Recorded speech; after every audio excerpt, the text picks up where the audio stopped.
Hi, good afternoon, ladies and gentlemen.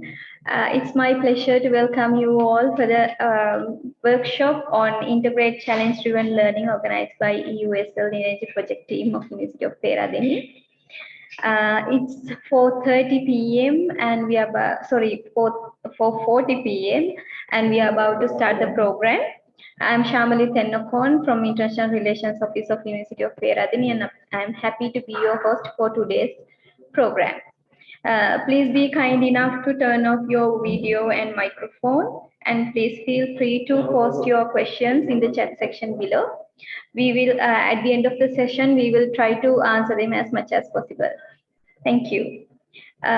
First, I would like to invite Ms. Lekha Baknideni, Faculty of Engineering, University of Mälardalen, to deliver the word, to deliver the welcome address.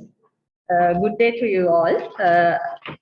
I'm Lekha, and first and foremost, I like to welcome all these resource persons, resource team actually our, Professor Valentina, Professor Jordi, Professor Nihal, Dr. Robert, and Dr. Agatha. I hope I pronounced the European names correctly. If not, I'm so sorry. First and foremost, I warmly welcome you all to this challenge-driven workshop, and also for agreeing to conduct while being in different locations. We are eagerly waiting to receive your valuable expertise in challenge-driven learning.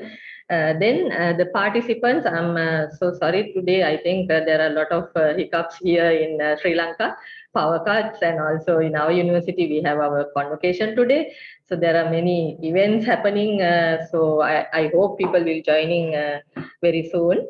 And I thank, also I warmly welcome you all for accepting our invitation on behalf of the OUSL Energy Project team and this to this online platform. It would have been very much interesting and very nice to nice if you could come here physically, but unfortunately that is not permitted these days. And also there are we are eagerly waiting few of these resource persons to come to Sri Lanka in few days time, and then we can get more insights into our challenge-driven learning area. Also, that is the uniqueness in our OUSL program, actually, the 21st century digital skills that we are going to use, and the program that we are going to launch very soon. And we have area on this challenge-driven learning. So we are expecting to learn many things from European partners. And so without taking much time, I'm going to warmly welcome all of you at this minute, and people who will join later also, and to this workshop. And as the programmer said, we can entertain your chat. So I'm happy to welcome you all again, and different times, different locations. So I'm going to say good day to you. So over to you, Valentina. Thank you very much. Thank you for the great introduction. I think I will share the agenda shortly, but I think anyway, the first presentation will be our Professor Nihal Senanayake. So maybe Nihal, you can start. He will give us any brief introduction on what challenge-driven learning is, so that we are all on the same page, and then from there we can actually see step by step how we can integrate that in our education. So Nihal, you can start with your presentation. Yeah. Thank you, Valentina. Then good day to all of you. I'll share my screen. Now, in this presentation, we are going to look at the overview of the challenge-based learning. Sometimes we call it, as Lekha mentioned, challenge-driven learning, or sometimes challenge-driven education. Right. Then in this presentation, I want to touch or have a bit overview so that everybody can understand what it is. As you all know, that this is a very, very new approach to, I think, Sri Lankans, not like European. Therefore, it is good to have a basic understanding of the challenge-based learning or Cbl. Right. Now, in this presentation, I'm going to touch on first, what is Cbl and definition of that. Then we look at the fundamentals, what are the main features of the Cbl. Then teacher's role. We know that the traditional setup and the challenge-based learning setup, teacher's role would be slightly different. We can talk about that. Then next, we look at briefly psychology behind Cbl.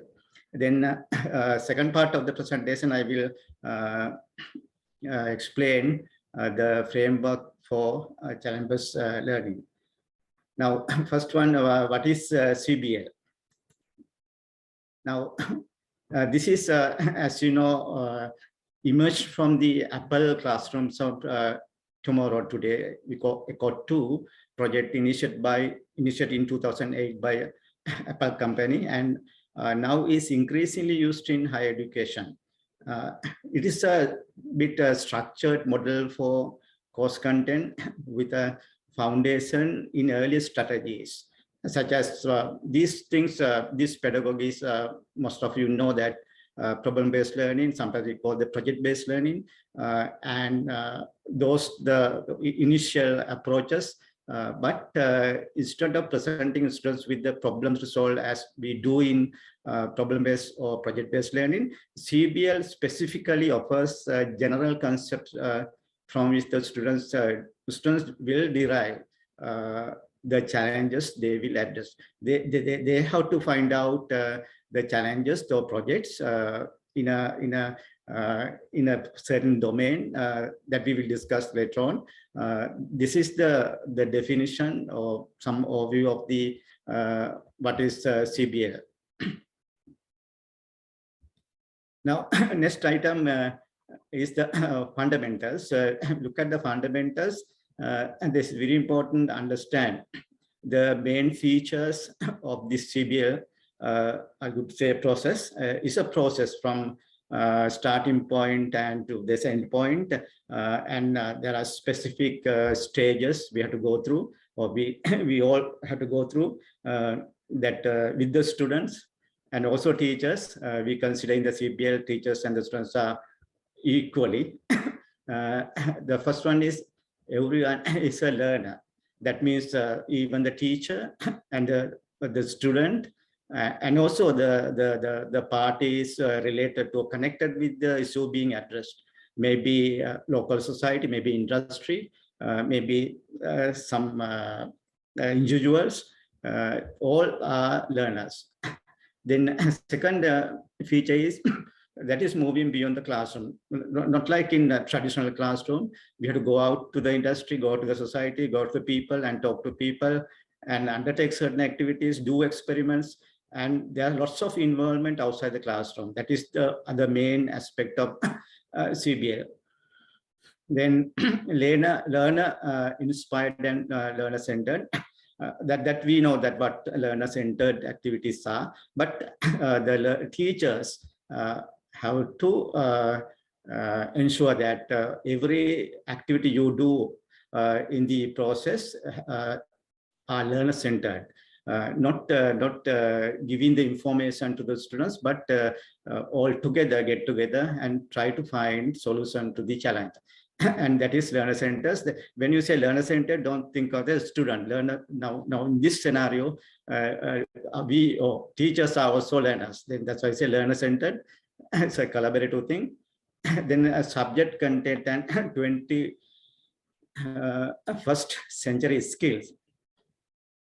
That we try to instill in the students the knowledge part. That is usually we do in traditional system. In addition to that, a very important aspect is the 21st century skills that we briefly discuss later on. Then space and freedom to fail. That means we are not expecting from all the students the nice solutions to the problem being addressed, but there can be a failure that through failures, students develop certain skills that is allowed, that space should be provided. Then slow process for critical and creative thinking. I'm going a little bit past because we have to limit the time. Slow process for critical and creative thinking. Now, one of the main aspects of the Cbl is the critical thinking. The students and the learners should think critically. That naturally takes time. That we can't do in a very short period. Certain time should be allowed. Do critical thinking and come out with creative and innovative solutions. Then focus on process and product. Always look at the process and the product being addressed. Then reflection at every stage. Then other one is documentation. The team has to document whatever they do for future reference, and finally for producing reports. And in certain stages, we need to go back to the earlier stages and come back, and this iterative process has to happen. Therefore, documentation is very necessary. The lastly, authentic and use of technology. Authentic, that's we have to think of the original thinking, original knowledge, original aspects of those whatever you do in the process. That's authentic and use of new technology. Now we talk about 21st century skill in the previous one as one of the main feature. Now 21st century skills are presented in different manner, but in the context of learning, usually 21st century learning is defined as the acquisition of key academic subject knowledge with additional skills including learning skills, life skills, and literacy skills.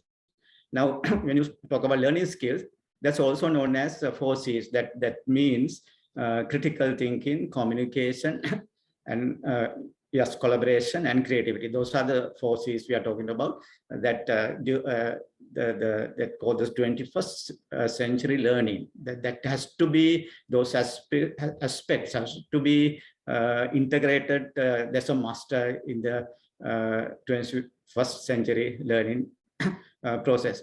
Now, then the second one is the life skills that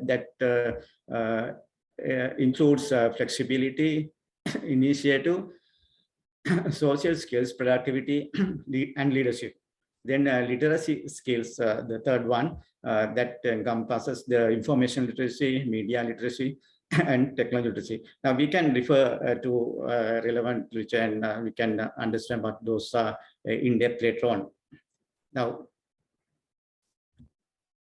Now, other one is we go to the teacher's role now. Now, as mentioned before, one of the biggest difference between Cbl and the traditional teaching is the role of teacher and the student. Teachers become more than information expert; they become collaborators. I will mention that this is a team involving all parties, including teachers. But there's a role for the teacher now.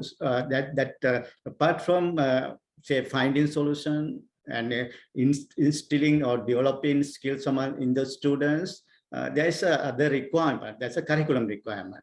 Now, finally, the students have to graduate. Then there are requirements. Therefore, teachers are there to guide the students so that they conform to the curriculum standards on a set time period. That is a must because finally they have to graduate. That has to be ensured by the senior teachers, or we say senior learners. That is the main role of the teachers while engaging in the Cbl process with the students. There's a specific role has to be played by the teachers. That is very important. Then, as Cbl emphasizes exploring the topic in many angles, that is other thing. Now we are looking at the real world problem in the Cbl.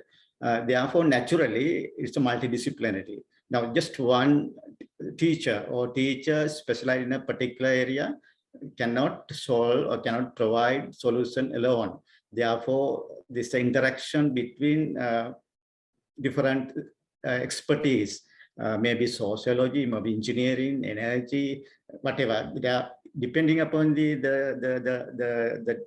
area you choose, there can be various expertise needed. In this case, you have to have a different teachers with different expertise.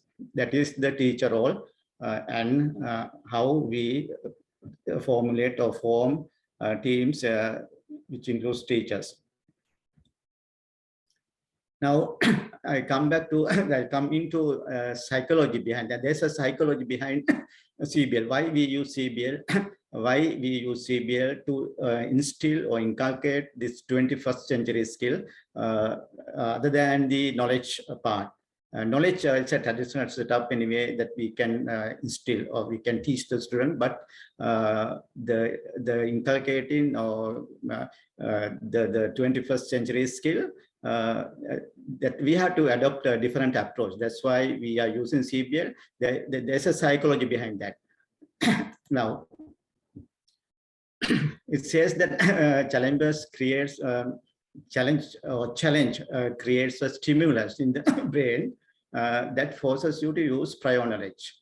Now, when you you face with a challenge, naturally, those stimulus are created that encourage you to use prior knowledge, problem-solving skills, strategic reasoning, creativity, insight, and perseverance to solve the challenge.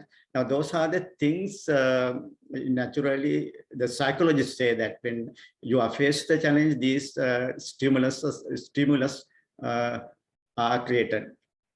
Now, in the process of solving the challenge, you use and develop several of the 16 habits of mind. Now, this again something described by psychologists.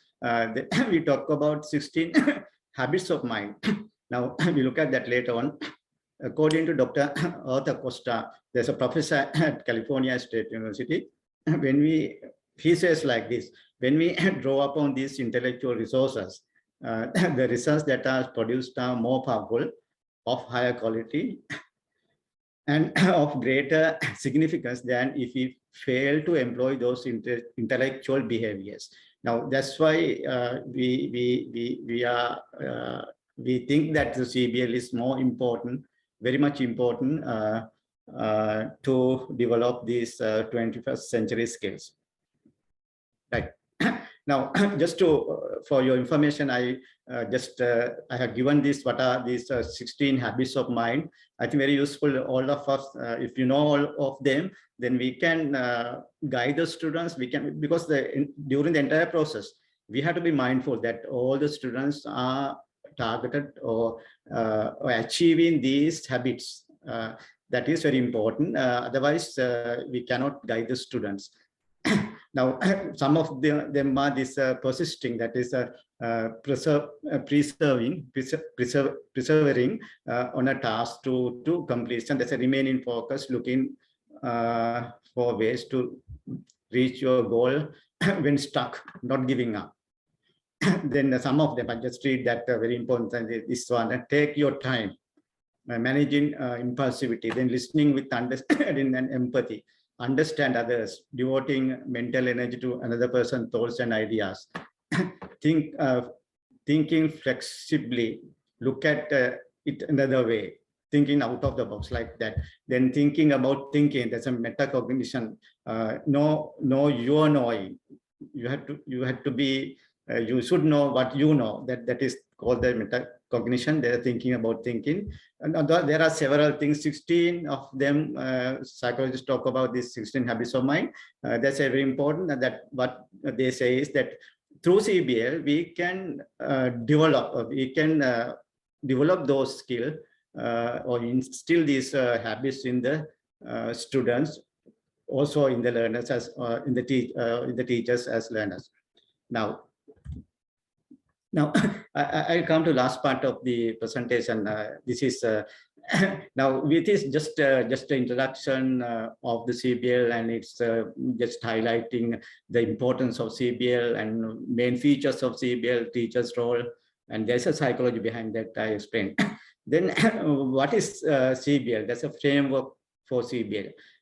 Now we look at this one. That's the probably some of you know the Cbl framework is a very well-defined framework consisting of mainly 4 phases.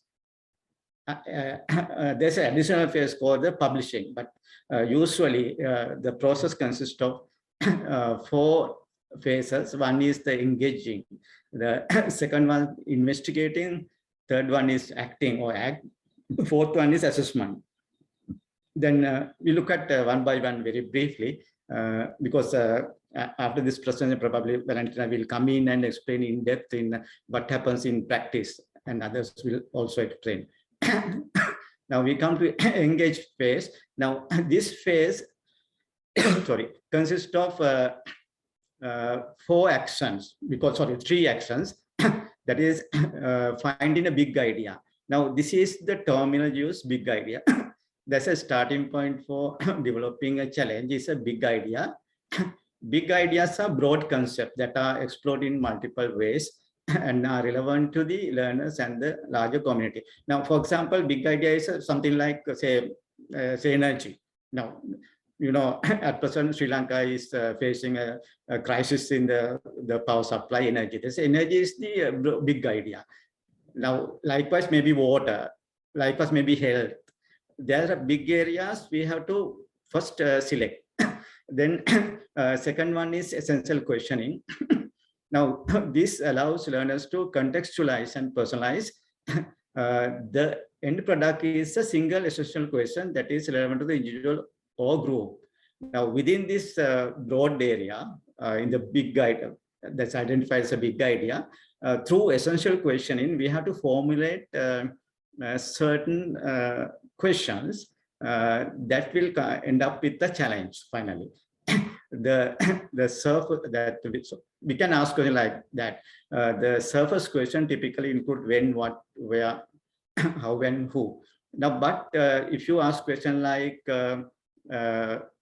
say start with why, what if, or how come, this will lead further under the surface to understand the underlying motivation, philosophies, and ideas. Now, there's a way of questioning, and now we can provide you the resources on that.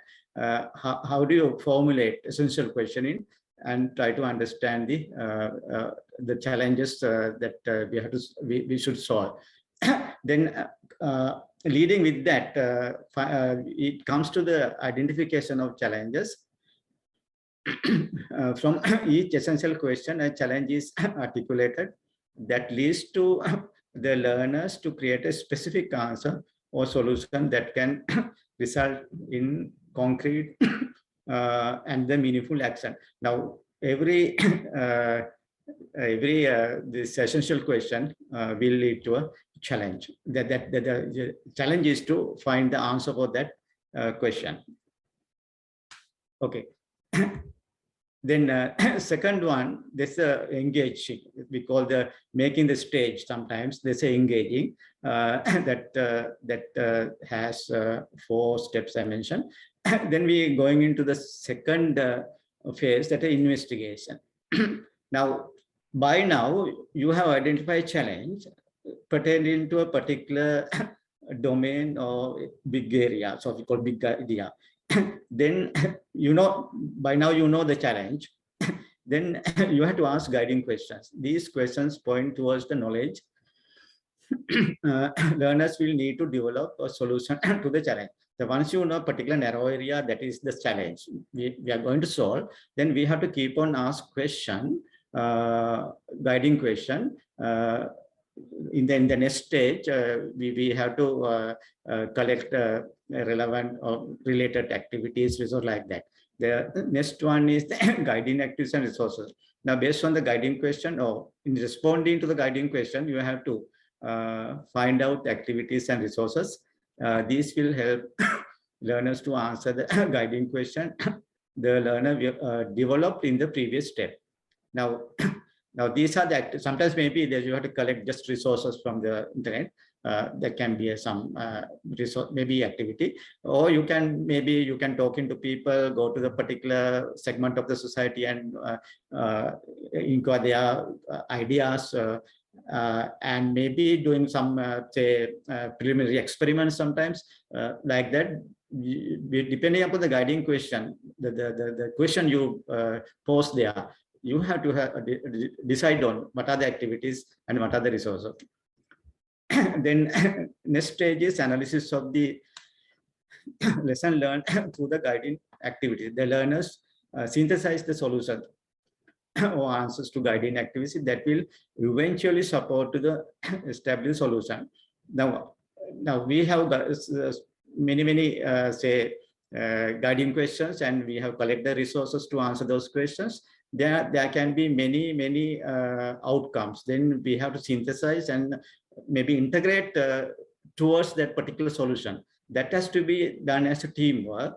Analysis of the lessons learned, that is through these 4 and 5 steps, and guiding activities.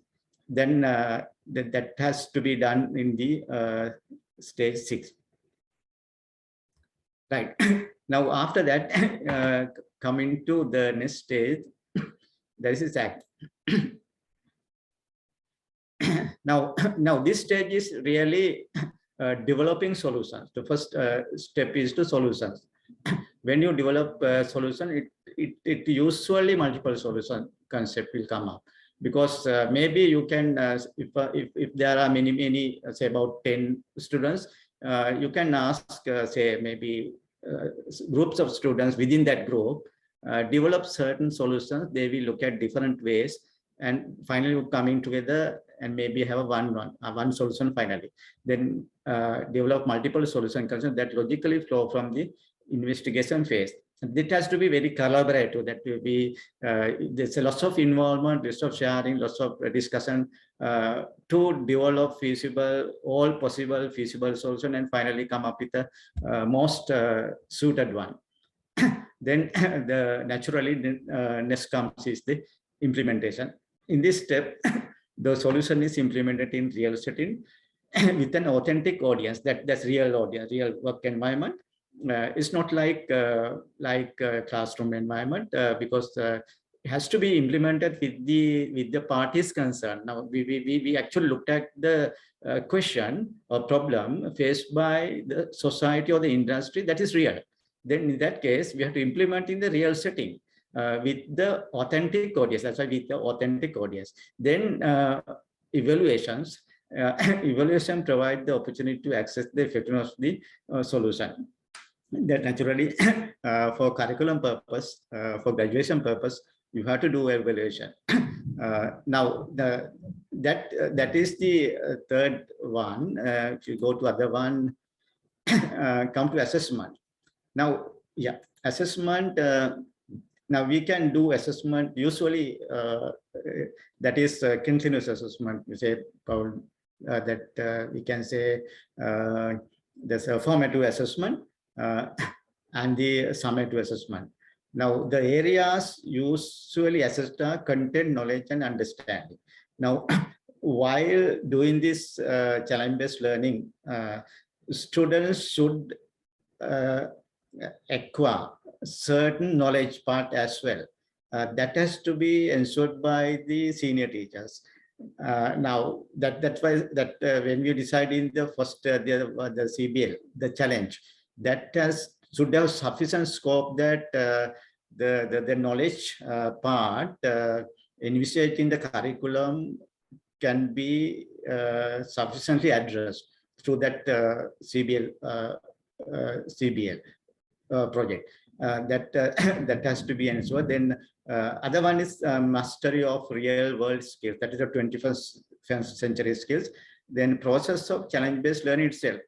The students also should know entire process beforehand. Then the process itself should be assessed with the students. Those are the areas usually assessed, that usually done using assessment matrix or we have also, we can show it later in our modules, right? Now, the main thing is, now probably some of you may think that now when you go to the industry and implement this in real world environment, it may be difficult, but the importance of the Cbl is we can decide where you enter and where you leave. Probably we can start from not from the big idea, but from the, say, the challenge. You can give the challenge, or just give some or we can give the big ideas to the students, say water or energy, without asking the student to find out the big idea. And likewise, at different stages you can enter, or the student can enter, and as well as the student can leave at maybe without implementing or without publishing, like that. That depends on the requirement of the your requirement, curriculum requirement, as specified in the program in outcome. Now, yeah, that is the end. If any question, or Valentina want to comment that, thank you for listening. Thank you very much, Nihal. I think you can, just for sake of time, whoever has question can post it in the chat, and then we can try to answer like during the workshop.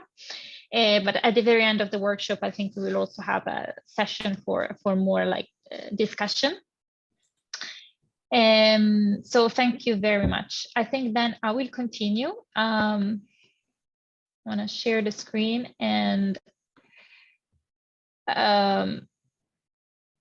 yes, I hope you're seeing my screen now. I want to first of all going through the agenda so you know what is lying in front of us. So we have done the first this step 0. So what is challenge-driven learning or challenge-based learning? So you have now an idea of what are the fundamentals behind. So Nihal has given a really good summary of that.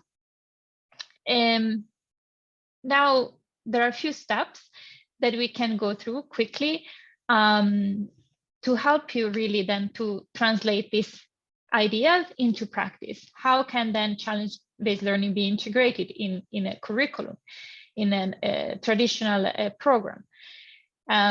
So step 1 that I want to go through now is to start actually from what has been already developed. So all the tools that you can use that are developed as part of the OUSL project. So I will guide you a bit through this and what is the material that is available for you. And after that, we have several presentations. So if we look at the step 2, 3, and 4, which would be to design the challenge, to run the challenge in the real program, and then to evaluate the students and assess their knowledge. We will have 2 presentations that encompass all these 3 steps. One from Professor Robert Master, who will share his experience from running a challenge in Twente, University of Twente, and then another one from Professor Jordi Olivella, who will share instead his experience in running a challenge with industry involvement. So when the stakeholder define the challenge. And finally, we'll focus on step 3 in particular. So how to run the challenge, how to really integrate it in an existing course in your program. So how this the implementation can be really done seamlessly in your program. So I don't think I have more comments about this step 0 about the fundamentals, but of course you're welcome to ask some questions.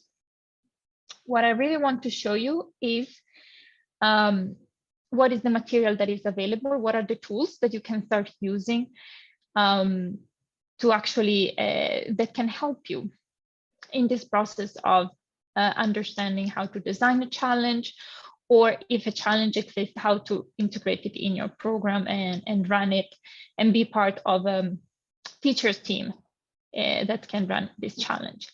I think you all have access to the repository.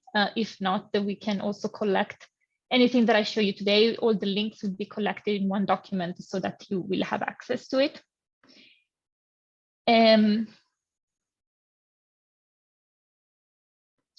But so the first thing is material that has been developed for teachers, which actually has been developed.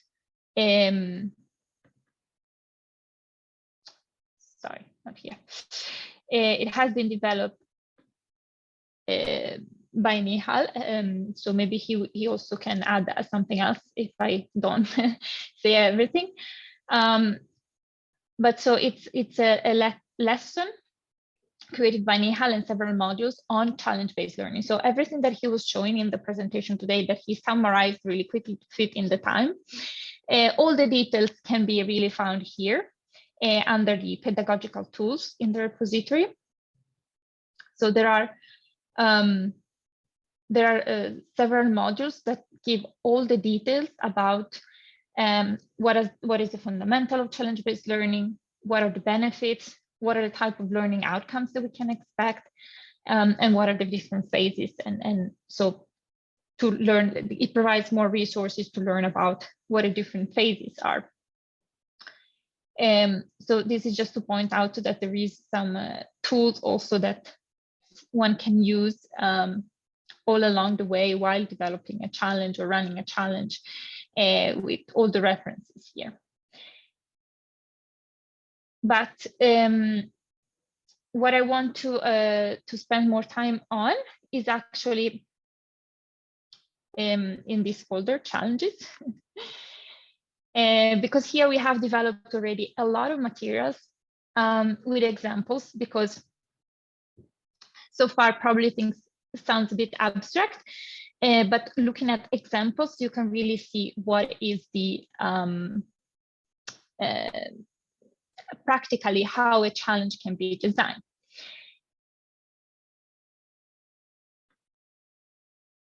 So actually, I can first of all show you this. So this is the an example of how a challenge would look like. This is an example that is already there in the repository, the Grand Hotel Challenge. So I want to take this example just to also talk a bit about what is the big idea, so how we can define a big idea for a challenge.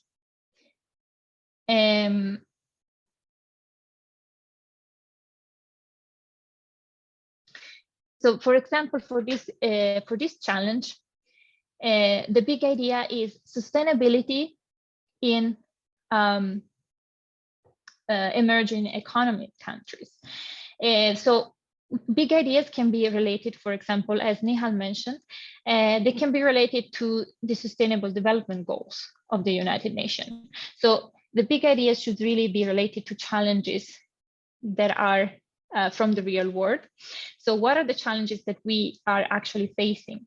And in terms of energy and sustainability, we are facing challenges every day in terms of we need to reduce emission, we need to combat the climate change.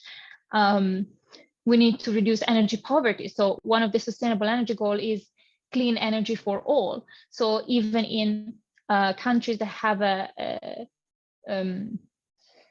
less developed economies, I mean, now there is a big issue that some countries like India and others, they don't agree with exactly the same targets that Europe and the US have on how much their emissions should be reduced. So all of these are serious issues that we want to prepare our students for, because this is what they should work on then when they graduate and they start to work. So starting from this big idea, this is an example of how you can reason. Starting from this big challenge, that is something that we should all work on in the future. Then here in this example, we have narrowed down to the idea of increased sustainability in the hotel industry in tourist areas. So because the hotel sector, it is striving to become more sustainable, but of course there is the issue that they still want to keep the same level of comfort for the customers. And the situation is more pressing in emerging economies because they have a lot to offer in terms of tourist attraction. So there is so much potential there to increase sustainability in the hotel. But of course, at the same time, it also, anything that is offered needs to also meet some economic requirements. So this is an example of how the big idea could be built. So this is a way, starting from current issues in the real world, like sustainable development goals, and narrow it down to one real life example. Another option is to be in contact with a stakeholder that already provides challenge. In this example, it could be really a hotel chain that contacts us as teacher and says, we have this challenge, we want to increase sustainability. So this could be a challenge for students to solve. So this is one example that you can take for inspiration then to understand how these challenges are built. And then we provide all these phases for the students. So this is, for example, a module that provides the roadmap to the challenge. So that all the phases are here summarized and described. And this is for the students, but it's also a really good tool for the teachers to use, because it provides a skeleton over which a lot of different challenges can be built, just following the same template, the same steps. So I can just go through it quickly because Nihal has already introduced, but as you saw in the previous presentation, the first phase is engage. So the first step is to understand the challenge. So to read what is the challenge is about, maybe to interview people that are like involved from the industry, from the sector, and understand really what is the problem. Then still part of the engage phase would be to form teams of students, because one of the 21st century skills that we want our students or our learners to acquire is how to work in a team, because this is the way we solve challenges in the real world. We work in teams. And this is something that is really lacking in today's education. Students are used to just work individually and just solve your own individual task. And they don't know how to work in a team. So part of it is also to divide students in teams and to provide them also with tools on how to work in a team. And I'll get to that later, because we also have created some modules and materials for the student to learn how to work in teams, how to plan a project. Yes, and so all the tools that they need to actually do this work. And then going to the investigate, the second phase, as you saw in the previous presentation. Something really important is to develop guiding questions. So one thing is the big idea, but the big idea cannot be solved completely by one team of students, of course. So the important part is that the students should also develop some questions to narrow down the problem to just few questions that can be answered by the student in the time framework that they have. And this is also part of the learning process, because formulating questions, this is something, also a skill that has to be acquired. So this is something that it's not the teacher who should formulate the question, are the students who should do that. Because by formulating questions, this also activates like a reflection.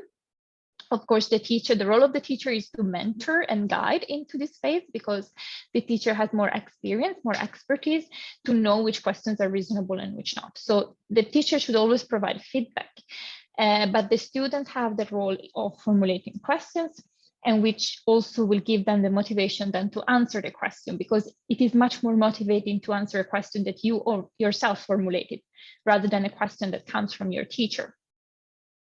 So this is an extremely important phase.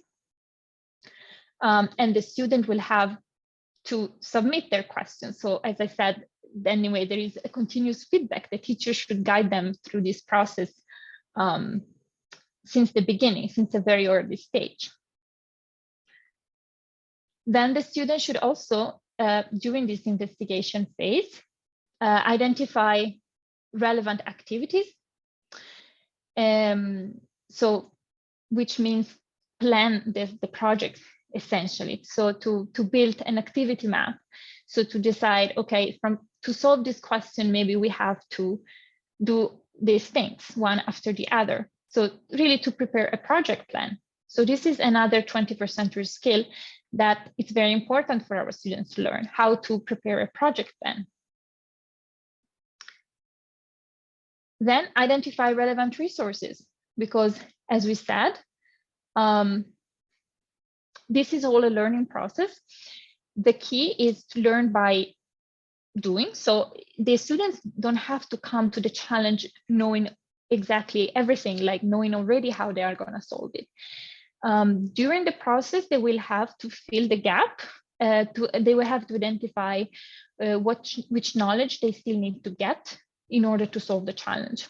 So they will have to identify what are the resources that they will need to get to a solution. And these resources, it could be course materials, it could be online courses that are in the repository, it could be material that the teacher provides. The teachers could provide some seminars, for example, or workshops. So, but the students have to identify, okay, in this area, this is the knowledge that I lack. This is what I need to learn during this time to be able to find a solution to the challenge. And then we go to the act phase, which, as you saw in the previous presentation, is really when the student then have to try to implement a solution.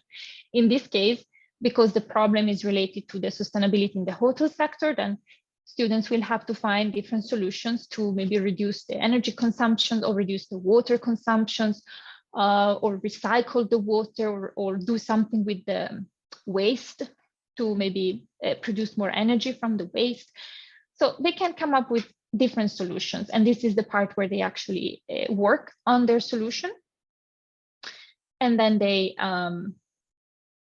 in this case, they do it through different steps, but of course, this is problem dependent. And finally, they have to implement the solution. As Nihal mentioned, this is very important because the solution has to be implemented in a real environment. And then they have to be assessed.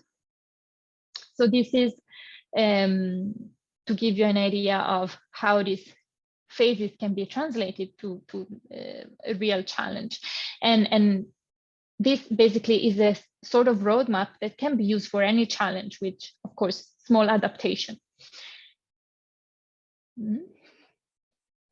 And as I mentioned, there is also a whole lecture, a whole lesson that I prepared that it's called Engage in Challenge-Driven Learning. And it's composed of different modules.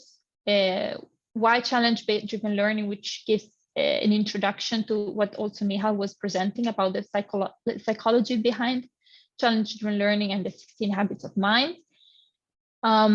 From the big idea to the research question, this is to teach the students how to formulate questions, and then team creation to teach the students how to work in a team.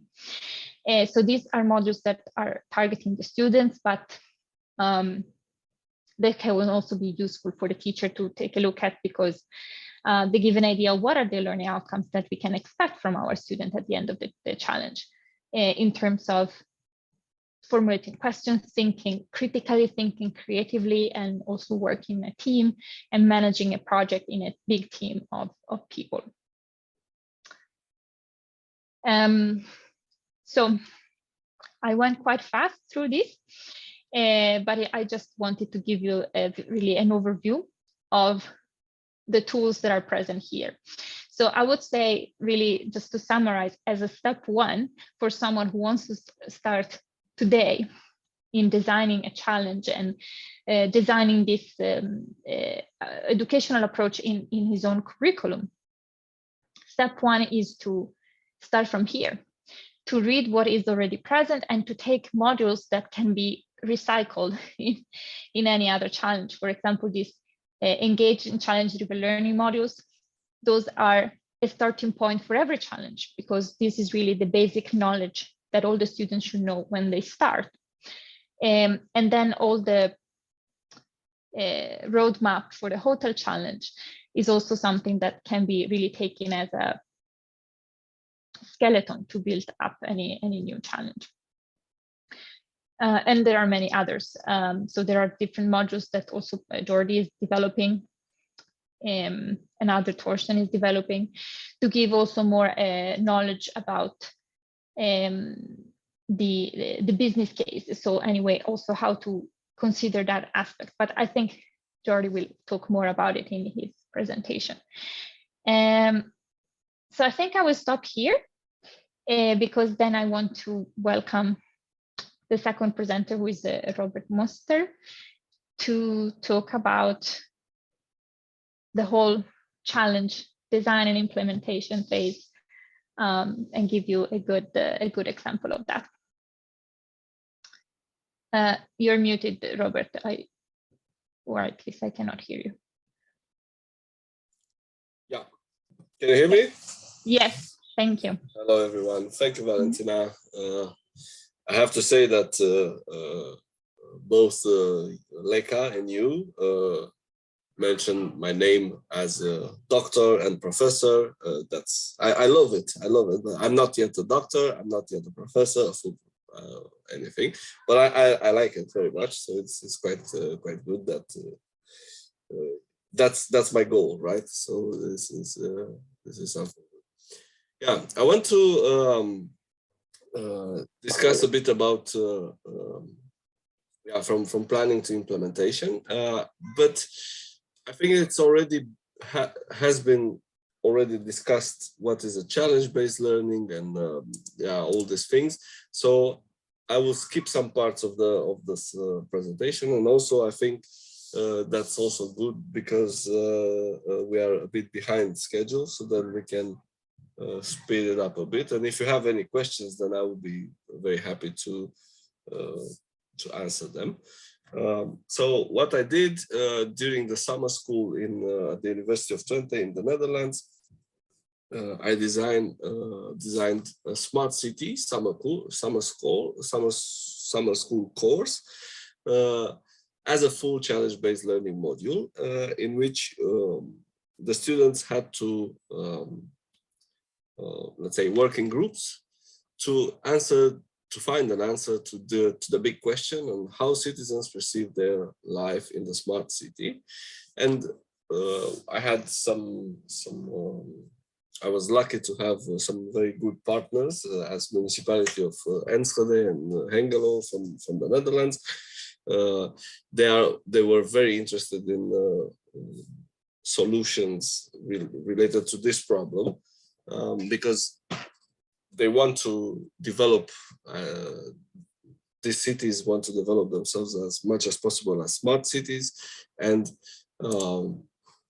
based on the pillars, they have a lot of technology, they have some applications, but they were very concerned about the public usage as a third pillar. And during the challenge, together with them, we decided to target exactly how citizens perceive their lives in the smart city. So the acceptance and the usage of technology and applications that make a smart city in Enschede.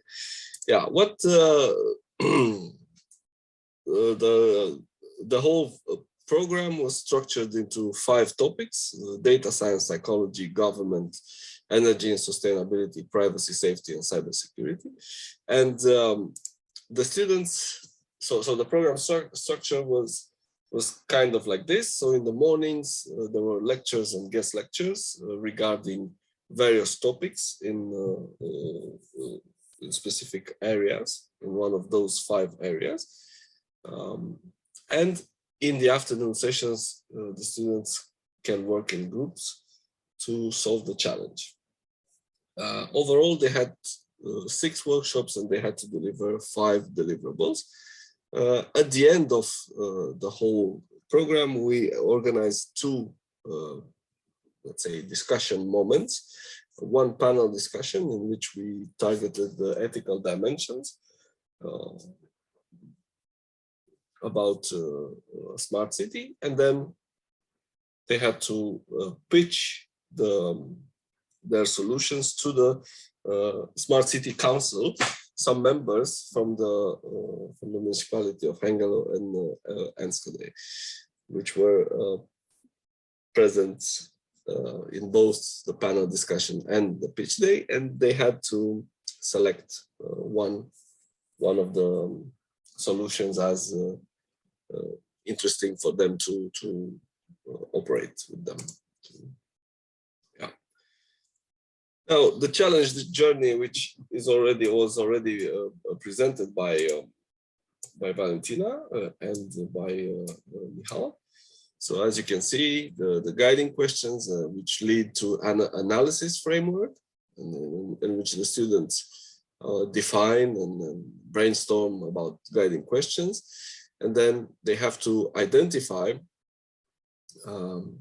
prioritize and identify relevant activities to answer those guiding questions, and then to deliver an activity map in which the interconnections, interrelations between these activities and the priority of them can be visible, so that they can make an educated decision based on what they need to learn or to let's say to grasp in order to design or to solve the challenge. Then they had to find relevant resources. So it was basically, we also offered during the program, as I said, some lectures and guest lectures on the main topics, but they also had to find their own resources that were targeting those activities, relevant activities, for them to answer the guiding questions. In order to do this, we advised them to design a challenge-based log. So like a journal, each group had to keep a journal in which they noted all the relevant resources and with URLs, with various information, so that we can actually look on them at a later stage. And also for them, it was very nice because during the challenge, they could revise, go back and forth and discuss about things. Then they had to use an analysis framework, which in this case was data-driven audit, because they were targeting how people perceive. So they did some data analysis. Research models and visualizations based on the data provided by the municipalities. And then they came up with a strategy report and an implementation during the pitch day. Well, that's basically how it goes from the let's say theoretical framework in which challenge-based learning is rooted to implementation. So basically, we design these things into clear steps, clear deliverables, and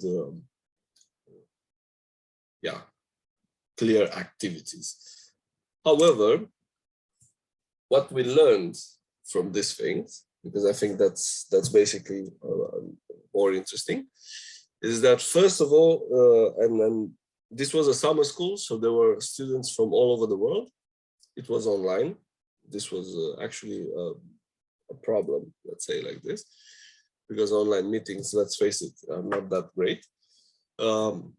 And online learning is not that ideal, but in any case, what we've noticed is that students from all over the world, it didn't really matter where they were, where they came from, were not prepared to fail at all. And failing as a feature of is a basic feature of the challenge-based learning, because it really provides the students or the learners with a safe place in which they can actually fail often, so that they can reach to the correct or to the good answers by failing and learning from the errors that made. And students are not prepared to fail.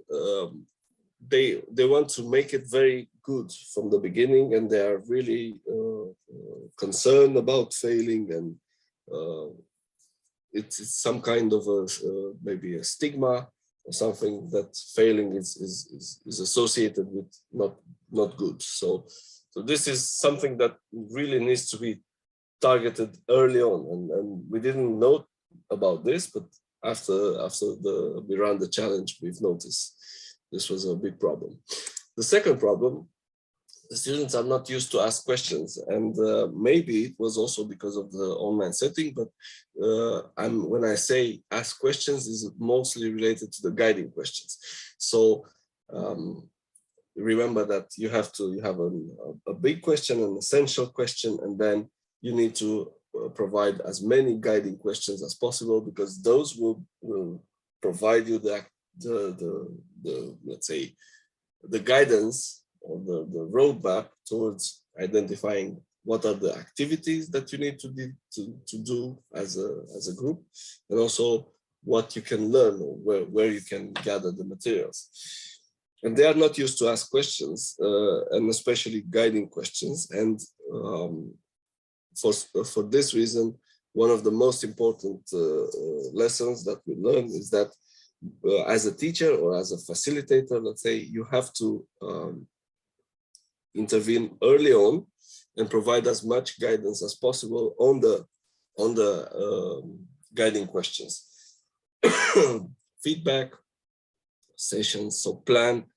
Maybe it's a good idea to plan a bit this guiding question more, let's say, into a more in-depth session, and as a workshop and stuff like that, because that really is one of the biggest problems. Students are not used to do this, and they don't know what they have to do, and they don't know which questions are guiding questions and which are important or not. And sometimes they after the session for the guiding question, they can end up with 1-2 questions which are basically very generic and not really guiding questions. So then you need to intervene a lot as a facilitator. So one idea would be intervene early.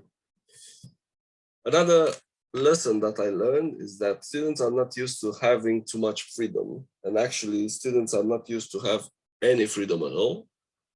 And when I say freedom, I mean freedom on the type of outcome, the output of their work. They really need a rubric. They really need a specific format in which you have to they have to provide. They have to specify what the output is.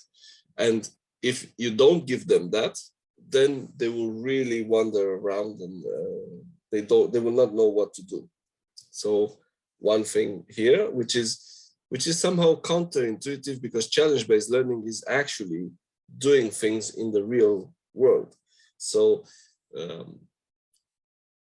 one example that I always gave is when you are pitched by a municipality, for instance, as a company, do you ask them? Do you ask the municipality, listen, what is the format? How many pages do you need, and what kind of references do you want, and stuff like that? Or you just do it as the best as you can do? And they got the connection very fast, but they were still, let's say, not very happy with this thing. So they want to please the teacher, and they want to know what the teacher is expecting from them. And of course, sometimes it's quite difficult, because the point of the challenge-based learning is actually to have freedom to do whatever you want. So it should not be necessarily what you want, it's basically what they want. And one extra thing that I've noticed here is that what we introduced for the groups, we introduced the contract, the group contract, in which at the beginning, when we formed the groups, we asked them to sign a contract, which is like a, well, it was not very official, of course, but it was just a piece of paper in which each member should say what they were prepared to do, what were their expectancies, and what they were prepared to do, and what are the responsibilities they want to take. And then all of them signed at the end. Apparently, this eliminated the free riders, so the ones that are just there in a group and they don't do anything. Because once you specify from the beginning what you expect and what you want to do to get those, to reach those expectancies, and how are you planning to help the group, then they actually kind of keep it to their hearts. Okay, so as I said, they're not very happy to be in the driver's seat, but well, the results are quite amazing once you push them a bit to be in the driver's seat. And this means to take decisions and to take responsibility for the decisions and to fail often and to learn from those failures. And that was something that we learned quite a lot. As I said, the best approach is to give a lot of input early on the guiding questions, because that's a pain point. And of course, the best groups, when you form the groups, is really important to mix the students with different backgrounds, because then you get a lot of a wider range of possibilities and a wider range of ideas. And guiding questions and all these things and contributions, and the results will be quite good. If you group them based on their specialty, then you just get engineering solutions, just get computer science solutions, mathematics, whatever. But if you mix them together, you will see very nice results. Well, these are, let's say, on a very brief summary, the lessons that I learned during the challenge-based learning. This is the second time I run the challenge, so it's basically I could relate them. So these are like really lesson learned, because the first time we fail it, we fail a bit, but failure as a challenge-based, as I said, is very important. So learning from failures, it's also very good. Yeah, I see also some questions. Yes, thank you, Robert. I think maybe we can take the chance to take a short break, maybe 6 or 7 minutes. And in the meantime, we can also try to answer the questions that are still pending in the chat. Yeah, thank you very much for your attention. Okay, I think that we can start again, or maybe in a minute, if people are ready and back from the break. I would say, Jordi, whenever you are ready, since you're the next presenter. Yeah, I'm here. When you... Great. Yeah, then I think we can start with your presentation. Okay. Great. Thank you. Well, a good day to all. Difficult to say the moment of the day, in this situation. I will share the screen when I don't see. Sorry, I don't see now. Okay. So, use different softwares. Here is the presentation. Do you see it? Yes. Maybe. Okay. Well, the idea is well, as Valentina said before, to present or to speak a little about some experiences of challenges with a client, a REST to a company or an organization that are not providing the problem, because to be supportive, to help the university, but because they need that something is addressed, some analysis, and so on. No? I wanted to say at the beginning that this kind of challenges, you cannot say, well, this is the good thing to do. Well, if working real situations was so good or was able to cover all needs, the universities would not exist, no? Because what they do, I think, in Middle Ages, no, and professionals, not other kind of people, but professionals, was interns and later will learn how to work. Is a step, no? Probably as other activities we will mention it now, a final step, no, in a master's degree when it has a professional focus. Then the idea is that the fact that this, in particular, a company there, changed clearly the focus on scientific literature, focus on lacks of knowledge, entrepreneurship more on customer, to understand future customers, even a social challenge that is something that is possible to perform. Well, you address the general problems of society or mental in a company challenge or other organization challenge. There is, insist a client here, someone that needs and that, well, is looking for some work to be done. And really this obviously change all aspects. Huh? And a first question is why an organization, a company would be interested in participating in this. This, I think, an important aspect. First, because naturally we need that some companies support us or work with us, and then if something has to be done. And also their interest, well, in some way affects on how we have to organize the activity. I think that we can distinguish between companies and other organizations. In companies, for me, the main aspect is the recruitment. Companies are interested in internships, in master thesis or great thesis in their own company, and any kind of projects to know brilliant students and to have this context, and that some of the students later are workers of the company, are employees of the company. This is, in my experience, the main reason. And from this point of view, it has to be seen as part of this.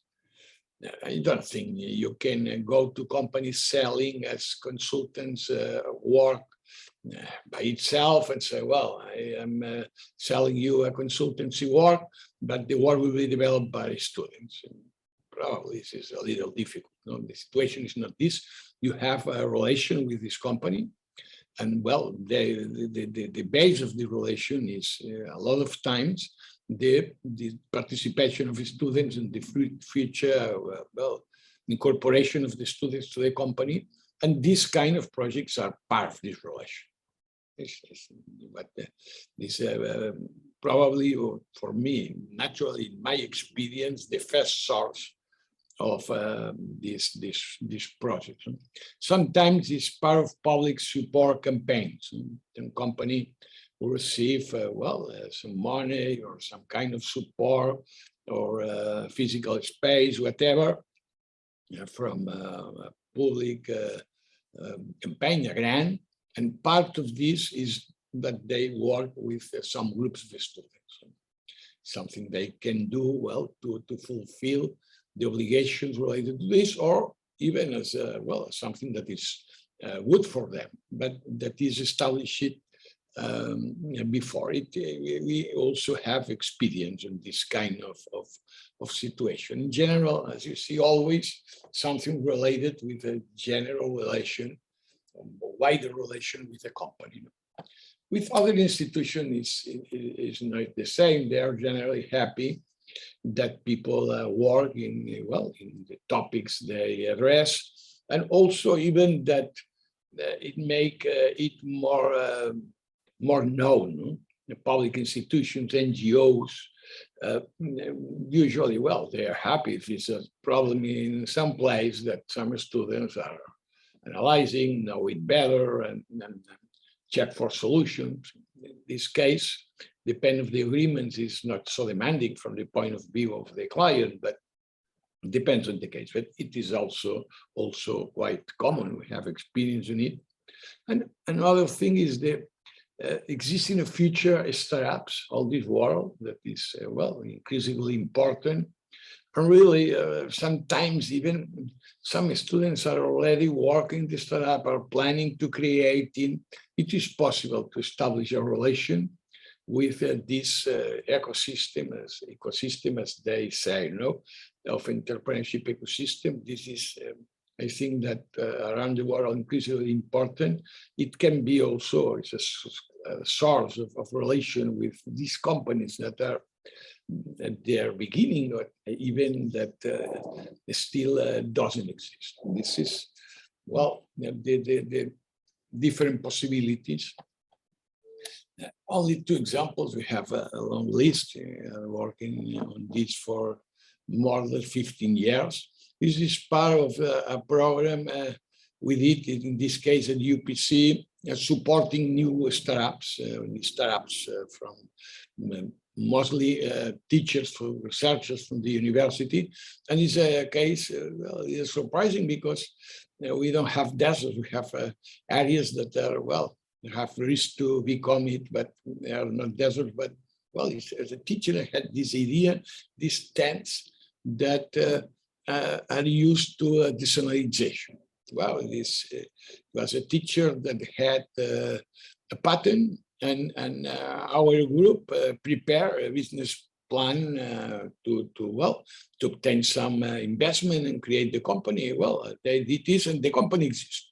It's not Apple, but well, some people working there. It's only an example, but that way for the students is great, to speak with someone that has a patent, that want to create a company, and for the researcher in this case, the promoter of the company also is, because in this moment was only a teacher. He had money to pay someone to help, and well, to have young people. Brilliant students working with him was a really good experience. It's something we did for years, this kind of promotion of new companies. Another example, in this case, is something we are doing now. This is through, the consortium of universities that develop, energy masters and students from around the world. And we are designing this hydrogen distribution network in Portugal for a local company that, is in this area and is planning to create some of these stations. Well, it's a technical problem, mostly a technical problem, but has other implications. You have to analyze the activity in each area, the risk of the investment, naturally, the technical requirements, the safety aspects, a lot of things, something quite complicated.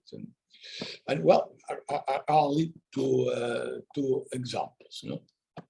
As a general idea, I would think that if we think in problems that can be more open or more close, more clearly established it from the beginning, or the solution that can also be close or open at the beginning, and it just size it's close, it has a good solution, and that's all. In this case, I think that the challenge with a client is very open as a problem, because, well, they have a need, but it has to be finally defined, and the solution is not so open as in other challenges. When the challenge has not a client, well, the students can have their own ideas, they do their own contribution, and it's quite open. In this case, the client define what they want. In fact, in a good number or a certain number of these cases, the company pays some money. In other cases, they don't. Even in some cases, they receive money to participate. But anyway, they are spending time on something and they want that the work is done. Even sometimes the person in the company that promotes this activity is interested that something comes from it, because otherwise the other people say, well, it was not a good idea, we are losing our time. Then it's not so open, there's a clear work to do. I think that from the point of view of the teacher, it can seem that is something, well, very new. And well, in fact, for me, it's quite similar to a lot of the master thesis. It's very common that the master thesis is performed in something related with a company or something that is a real problem that can be solved. And even in internship is clear that the participation of the university is not so high, but sometimes it is assessed. You act as a mentor, supervisor, and naturally in this case, well, they are working usually in the company itself, no? But as an experience for the teachers is not so different. No? And if the teacher has work or work usually with companies, has their own activity, well, it's not so different. No? They have to transmit to the students how to work, and the students are the work team. And in this sense, for me, it's not so different. Only some ideas, some comments about the particular case, particular aspects to take into account in these projects. Now is this, you can say, to adopt this approach of two-stage tendering that is common in consultancy work, no? That is an initial phase where, well, general topic is defined, but it's not totally established the work to do. Because really, it's not part, the students cannot do what they want in this case at all. But the company cannot work with the students as if they were employees of the company. They are not, and the time they have for the project is not unlimited.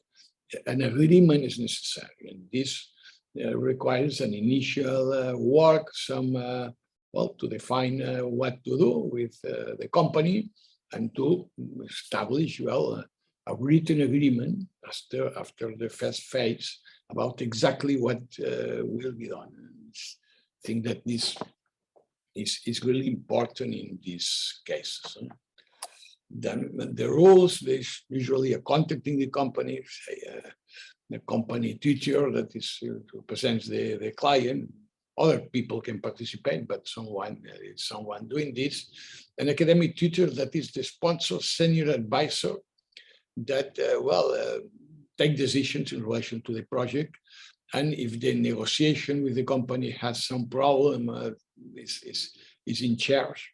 And then other teachers can participate. You know, it has to be clear who is really in charge with the relation. Particularly when there is some money involved. No, it's finally it's a contract that has to be fulfilled, and well, it's not the same to support the students in some particular aspect that to manage this relation. These roles in this case, as I told you, well, there is a lot of different things that the students can need. Well, some of them are already the materials of the challenges.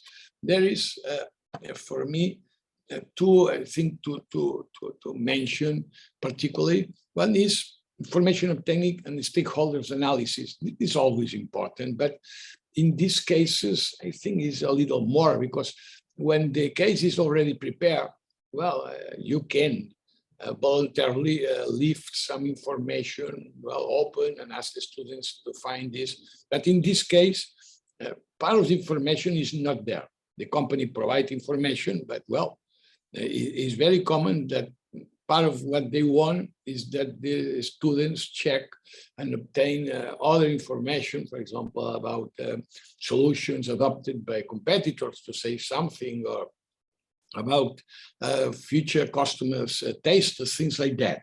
And this part is particularly important because, insist, it's not an exercise, it's not something predefined, it's a real work to do.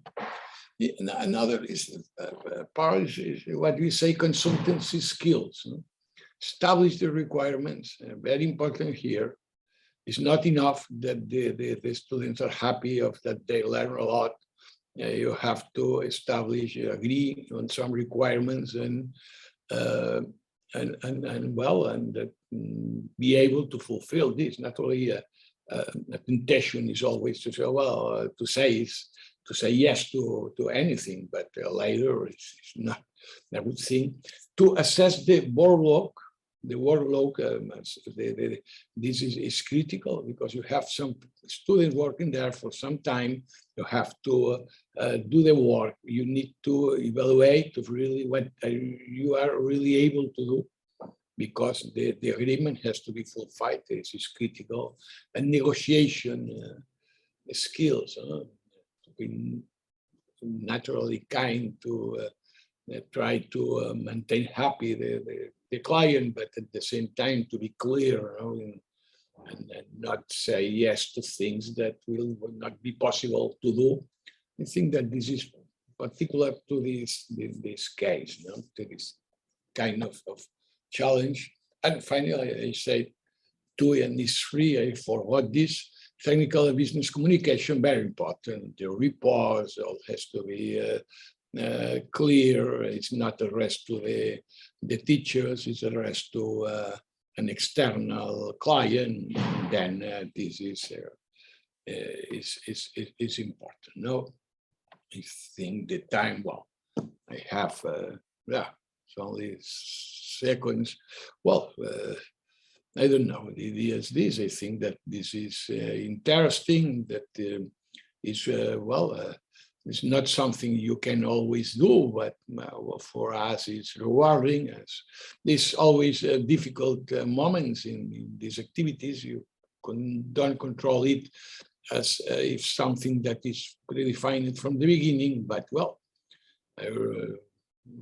for me it's a good idea to work like this. And naturally, well, I think we will be in contact with the materials or for anything that we can do to support you, or always to speak about. That is always interesting. Thank you. Thank you very much, Jordi. Very inspiring examples. I invite you all to put your questions in the chat about this part. And while you're doing so, I can invite Agatha, if you're here, to start preparing for the last presentation of today, which will focus a bit more on how to practical aspects to integrate a challenge in an existing program. Agatha, okay, she seems to have problems with the microphone.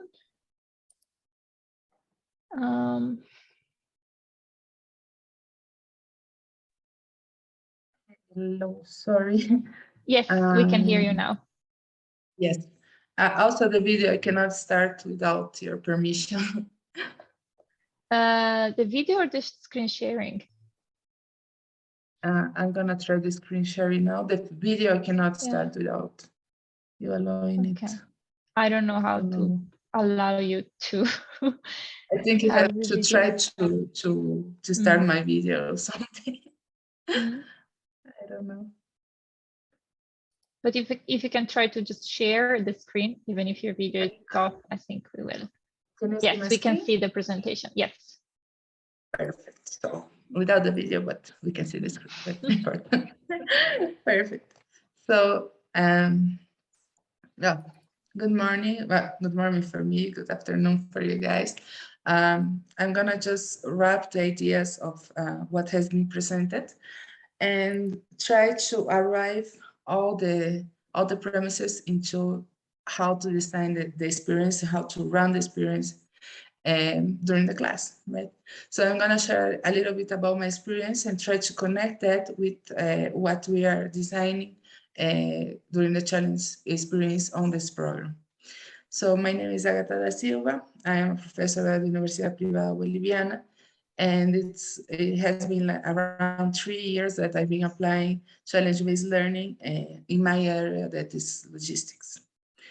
So what we're gonna see here, first we're gonna talk about the designing of the experience.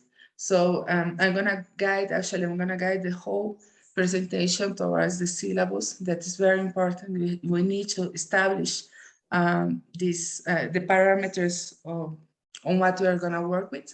So first we're gonna talk about that, the scheduling of the class, and then we're gonna talk about the carrying of the challenge. So how we are gonna lead that, I think that we need to consider various aspects, and principally that not every challenge experience is gonna be the same. So it's gonna change because the students are gonna be different, because the stakeholders are gonna be different. So we need to adapt in the process. And after the challenge, how we can address all the feedback that we receive about the experience. So let's start. So for designing the challenge, the first thing we need to do, and that's before the whole experience, and actually we're gonna be providing some guidelines and some materials so you can actually develop that with more easily. But first we need to understand the 6 concepts. First, the competencies that I need to develop on my students. So I need to keep that in mind, because the challenge that I am designing, or the challenge that I'm applying to my class, need to respond to the competencies. So if I want the student to show how they can analyze some type of models, how they can design some new proposals, so that's gonna be part of the design of the original content of the class, and I need to maintain that and ensure that the challenge is actually gonna respond to that. And then the problem is gonna respond to these competencies. So I need to see which of the competencies I can address with the challenge, and which of the competencies I'm gonna address with other types of evaluation. So basically with the design that has been done in this program, the problem has been addressed with the definition of the competencies that are important for the content.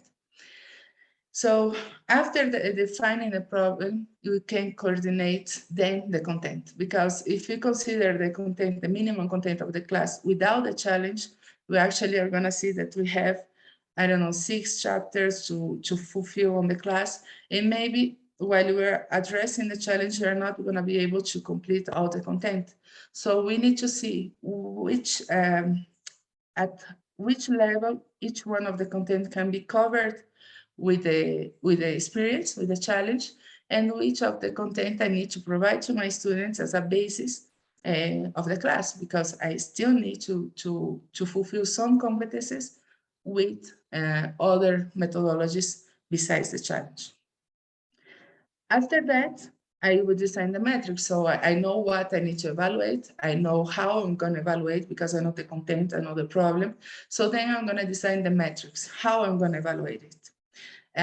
Later, I'm going to talk about how I usually evaluate the challenges, but I need to know what and at what level and at what stage of the class. Then we have to do the schedule of the class, so I know what type of evaluations I'm going to do. I know which content I need to cover. I know how I'm going to address the challenge. So now I can schedule my class. I can see how I'm going to distribute the sessions during the whole period that I have available. And then I need to establish how it's going to be evaluated. Not only the students on the challenge and all the other metrics that I define, but also my content and my class and the challenge experience.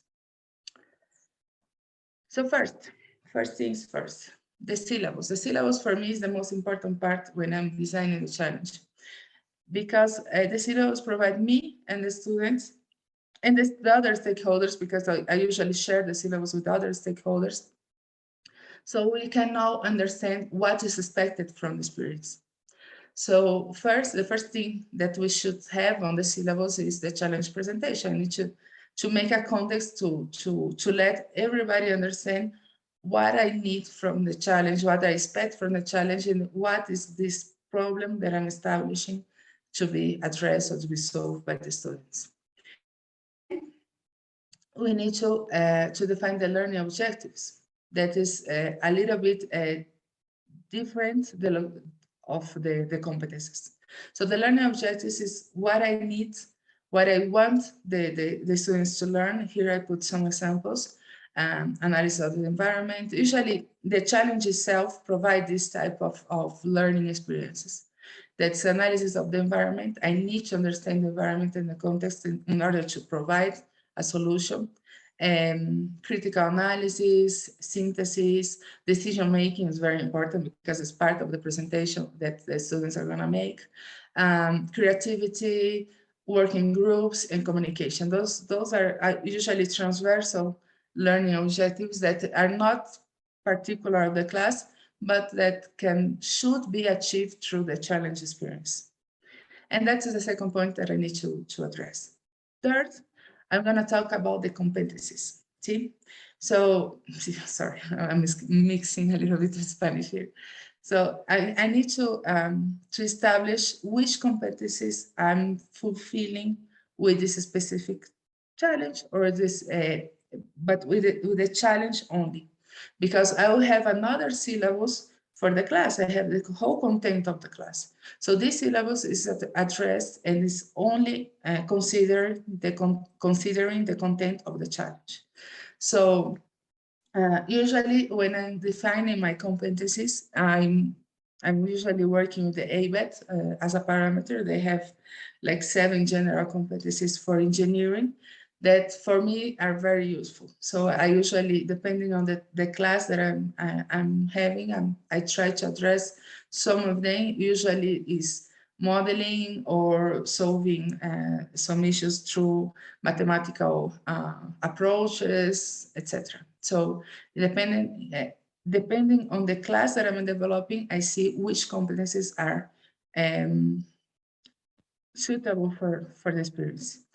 And other competencies that I can find, that they can be transversal of the whole career. So maybe I have like 20, 30 competencies that I expect to generate in the whole education experience, in the whole program for the students.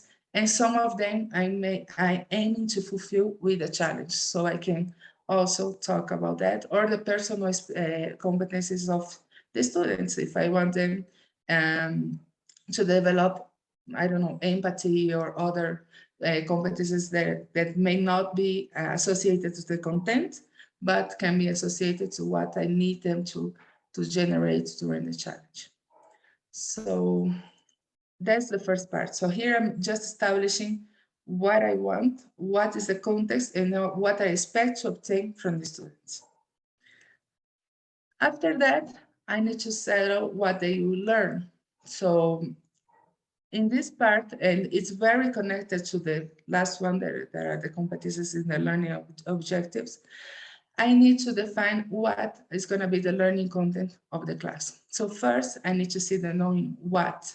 What is the basic academic content that the student will explore during the challenge? So I know that they will need to apply statistics. I know they will need to apply, I don't know, simulation, modeling, physics, mathematics, I don't know. So here in the knowing what, I'm establishing what are the knowledges that are not only from my class, but that I know that they will need to explore in order to solve or to provide a solution for the challenge. The second one is know doing. There are the capacities that should be delivered by the students during the challenge. So this one is the most connected with the competencies. So the analysis, the design, here I'm trying to be more objective, but I need to specify which type of design I expect from them, right? So in the competencies I may establish that I need them to design something, but here I need to know what they are doing here. And the know-being, so the expectations of the conduct of the students during the challenge. So we can talk about, again, very connected to competencies, about the ethics, effective communication, teamwork, etc. So here is like a list of what they should be learning during the experience. And the previous one is a list of what I expect them to learn in the experience. That is not necessarily the same thing. So that's why I usually divide on these two stages, because I see that it's important that students understand how the what relates with the doing and with the being, because they know that they need to apply statistics and they will need to, I don't know, design some models applied to statistics, and they will need therefore, I don't know, be critical thinkers in order to apply or design these models in the statistics. So the idea is to connect the whole idea and make clear to the students what we're expecting from them. Sorry, I have some. Okay, I have some questions here.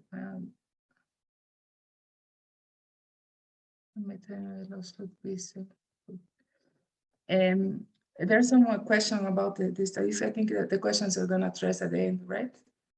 So I'm just going to carry on. Yes, I think you can take the questions at the end. Okay, perfect. So, okay, so that's the first part, the next part. After I have established what I need from the students, what I'm setting for the students, and what the students can expect from experience, so I can start to schedule the class. And after that, so I'm gonna try to do, and actually what I present to the students and to all the stakeholders is a general structure. In the general structure, what I'm showing is what are the types of sessions that I'm gonna have and how they are gonna flow during the whole class. In my case, my classes are for 5 weeks. The students have class 2 hours a day, every day, 5 days a week, through 5 weeks. So for me, I have to design through these sessions the whole content. So the first class usually, and I'm gonna show later in more detail, the first class is the challenge presentation. I need to establish from the beginning how we're going to evaluate them. So usually in the first class, we present the syllabus, we show the students all the expectations and all the content of the class. So I should present the syllabus of the challenge as well. And I should present to them what we're expecting from the experience and what is going to be the problem that we are providing to them to solve during the whole class. See? So we are going to present the requirements, the methodology that we're going to apply, and how we are going to do the follow-up, and what are going to be the tools that we're providing to them as leaders of the challenge. Then we're going to have 2 types of sessions during the whole experience. Some are supporting sessions, and the other one are guided sessions. So in the first case, the supporting sessions may be sessions that are not necessarily related to my content, but that the students may need during the whole experience.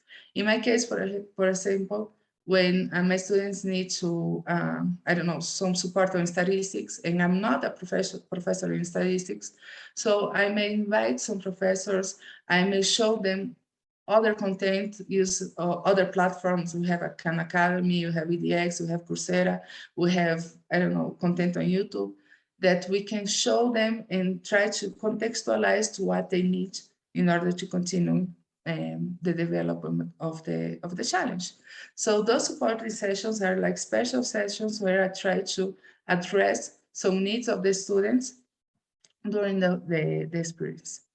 And the guided sessions are the sessions that I previously designed to guide the students during the challenge itself. So it can be sessions where we analyze the methodology they're applying, it can be sessions where we evaluate, not only evaluate, but validate the proposals they're making. So these guided sessions are usually sessions where I try are like checkpoints that I have with the students to see how they're developing their solutions. And then we have the collaborative design of the proposal. This is something that we depend a lot of how involved the learning partner or the company that we are addressing the issue is with the challenge, with experience. But usually for me, it's very useful to have some connection of the students with the stakeholders, so they can ask some questions, understand maybe some part of the context that for me is not very clear to explain because I am not inside the industry, but maybe we can have sessions with these learning partners that we can provide a little bit more perspective to the students. And then the presentation, the final presentation that actually is going to be presented to all the stakeholders. It can be the training partner, that's the part of the industry. It can be to other professors. We all can generate like a mixed group of evaluators in order to ensure that the proposals are evaluated not only regarding the usability for the industry, but also regarding the methodology applied, considering the learning objectives we have with the session. So that is the general structure. We're going to have to divide and distribute those sessions through the whole class, but that is usually how I define my sessions before we start the class. So after that, what I usually do is design the session structures per day.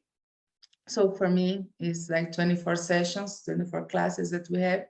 And each sessions will represent a stage.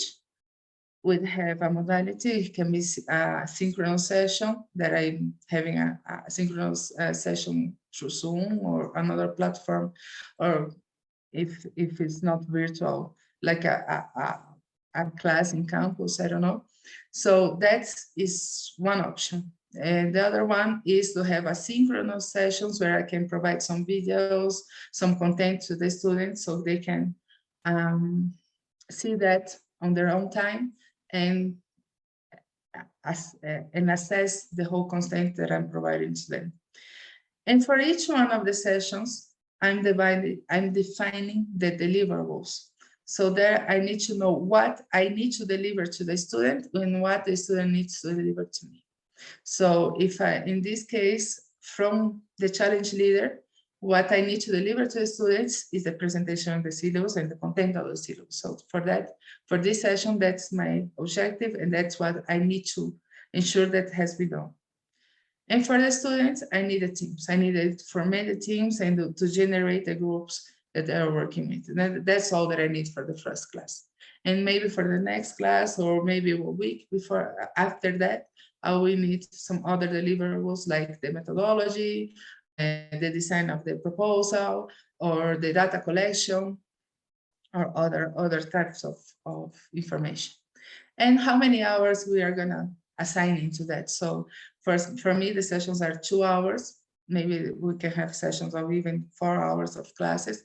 And if it's asynchronous content that the students will address at their own time, maybe the time can vary a little bit, but we need to ensure that the content assigned hours will be completed by the end of the challenge. Okay.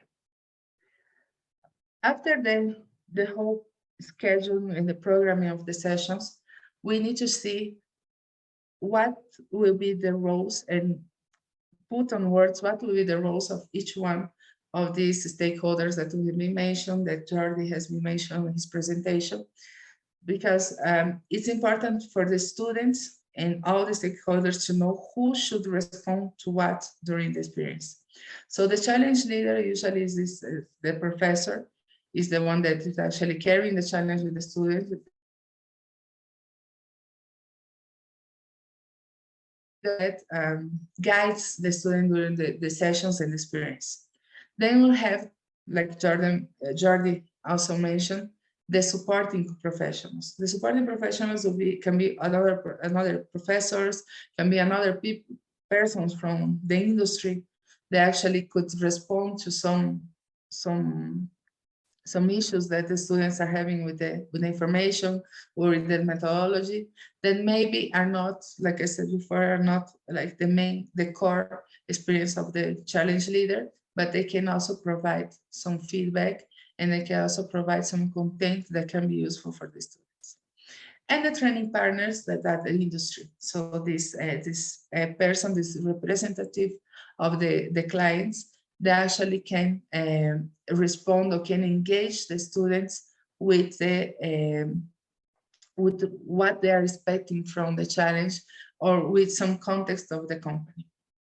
So in this part, in this section, I need to establish what will be the roles of each one and how maybe the supporting professionals can be not, maybe and usually will not be clear as what will be the role of them, because sometimes the students can say, oh, okay, so this professor is providing me this information, so I'm gonna just go and talk to him and, I don't know, follow up with him the developing of the challenge, and maybe that's not his role, so I need to take care of that. And after that, I need to establish how I'm gonna measure the results. So, like I said, the results should be measured by the quality of the content delivered by the students, but also by the quality of our experience, of how we are addressing our experience. So we can, well, in the first part, we are gonna evaluate the students. In this case, usually, it depends a lot of the design, but usually you can consider that part of the evaluation should be made by the training partner, because they need to evaluate how useful the solution is that the students are providing. But on the other hand, I need to evaluate the competencies that I'm aiming to achieve in the class. So I can address that with a certain percentage of evaluation. Usually what I do on that, because you saw that the competencies may vary from teamwork, from communication to specific engineering competencies. So usually what I do is try to evaluate during the experience and in the delivery of the final results. So with that, I can ensure that I'm not evaluating the product, but I'm evaluating each one of the students through the experience, seeing how they're working, communicating, how they are critically thinking during this the development of the challenge. And finally, the evaluation of the methodology. So we are going to need some feedback from the students to see how it's working, how they felt about what we're expecting of the challenge and what we are actually providing them through the experience of the challenge. So that will help us to learn a little bit about how the competencies were developed, how the learning was provided, how the experience was. Maybe we need to reevaluate how we are treating the relation with the training partners, or how we are selecting our supporting professionals, or how we are acting as challenge leaders, or even how we are scheduling the sessions. So this part is very important to improve constantly, look at, which is the content that we are delivering to the students. So this is the last part. In this, usually for this, we can use some surveys. We have the evaluation of the class that usually is part of the design of the programs. So usually we have some types of evaluation, but the evaluation usually is very general of the class as a whole. So maybe at the end of the class, it's useful to have a specific survey to students addressing only the challenge experience, and then contrast that with the evaluation of the class. That maybe may provide a more, a wider perspective of the results and of the expectations and of the perceptions that the student had during this process. Then, and this is very important because sometimes we just leave the challenge was, well, just resolve the issue and that's it. But actually, we know that we need some evidence as any type of evaluation that we have for students. We need the evidence of what has been presented. So if I need a report from the students, any type of report of how they develop all this, the proposal they're giving me, or if I need to evidence how they're presenting that or communicating that to the training partner, I will need to tell the students what I need to be in this content. So I'm not telling them, okay, you're gonna do this step 1, 2, 3, 4, because I need you to collect data and I need to analyze data using those tools. We're not getting on this level, but I need to let them know that I need a report where they have to put all the background of the problem. They need to develop their methodology, and they need to show the proposal and the conclusions, for example. If I'm not asking that, I need to see how I'm gonna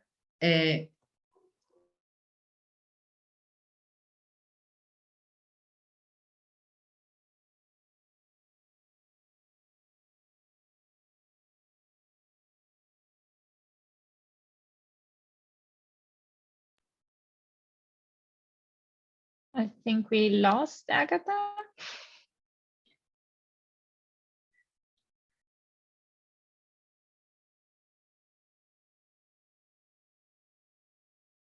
Agatha, are you still there? Yes, sorry. I'm having some internet issues like the whole morning. I think you got disconnected for a second. I don't know where you lost me. So you were just saying when you don't have a report, what is the other way to? Okay, so it was not that much. No, we lost it just for like 30 seconds. Okay, yes, it's just changed the network and just went down. So sorry.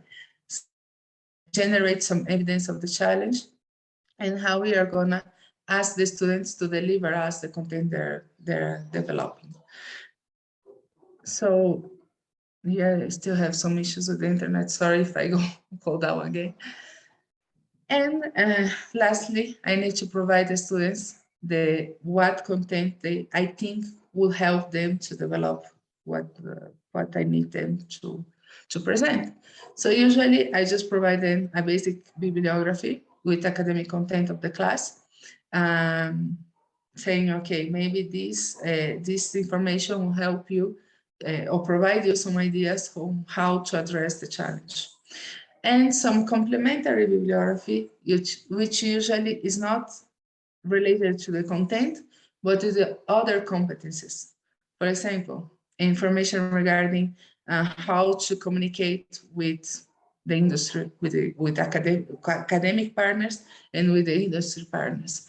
I have a very good book on argumentation, how I can generate an argument for some issue that I'm presenting. So other bibliography that I think that may be useful for them, but they're not necessarily part of whatever is the content of the class. So, as I mentioned, usually in how I saw that is very effective to apply the design of the sessions is to address this as a growing content on my class. So usually the first week, like I say, I have five weeks. Probably the content will be different depending of the program or the design of the program. But usually in my content, I have 5 weeks of classes. So in the first week, what I usually do is just present a challenge and let them work out the idea of how they could address the problem that I'm presenting.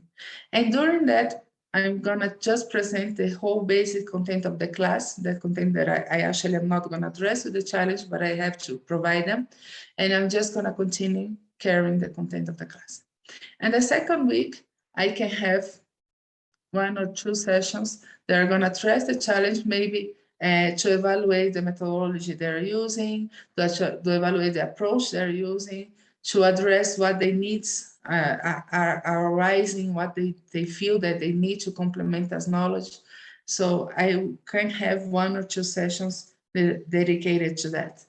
And the rest of the week, I'm gonna just work on my content, because I know that I still need to develop and I still need to deliver the content so they can actually understand how the challenge relates to the class. And the third week, I'm gonna have 2 classes probably dedicated to the content, because actually in the third week, they are starting to develop and to implement the methodology and to gather some information. So they're gonna need a little bit more time of interaction with me and maybe interaction with the other professionals that can provide some other information to them. And I'm still gonna address the content of the class, but in lesser sessions.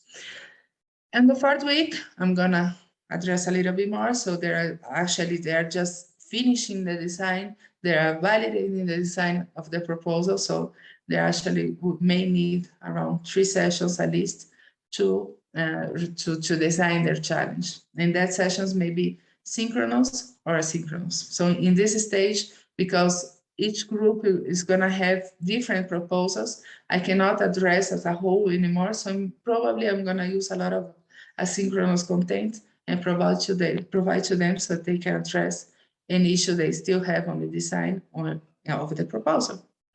And on the 5th week, as you can see, it's like the content is getting less attention, because I have a lot of time to cover the content at the beginning. By the end, I shouldn't have much content to cover.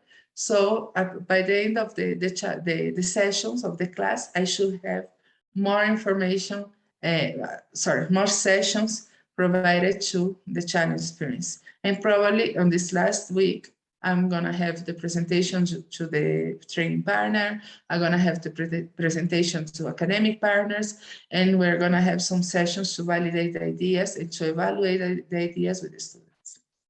So that's usually how I saw that works. And I adapt that to the type of content I have, but I saw that on semestral programs, it actually works the same way. It works pretty well, because we need to provide the initial content. We need to provide the theoretical part of the class at the beginning. So that's how we have been scheduled.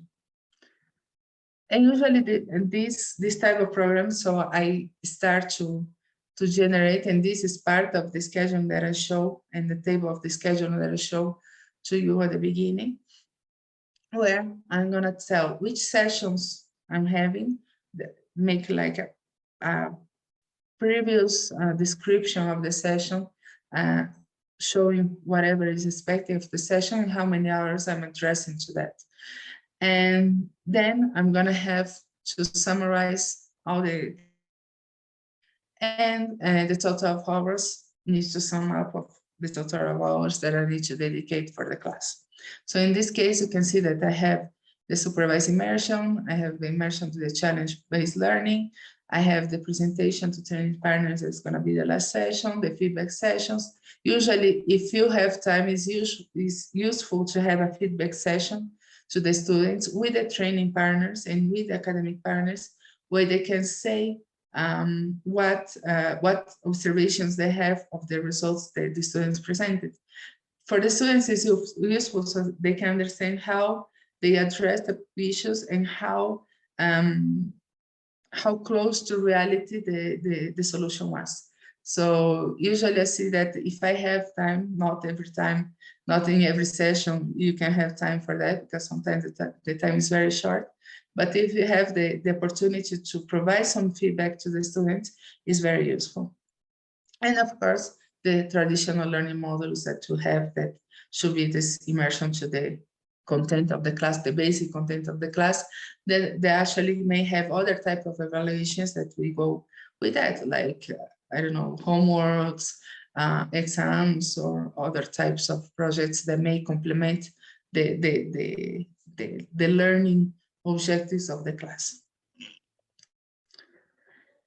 Regarding the carry on the challenge, well, like I say, the first class is usually the introduction. This is one of the challenges that I carried here before, previous to the pandemic.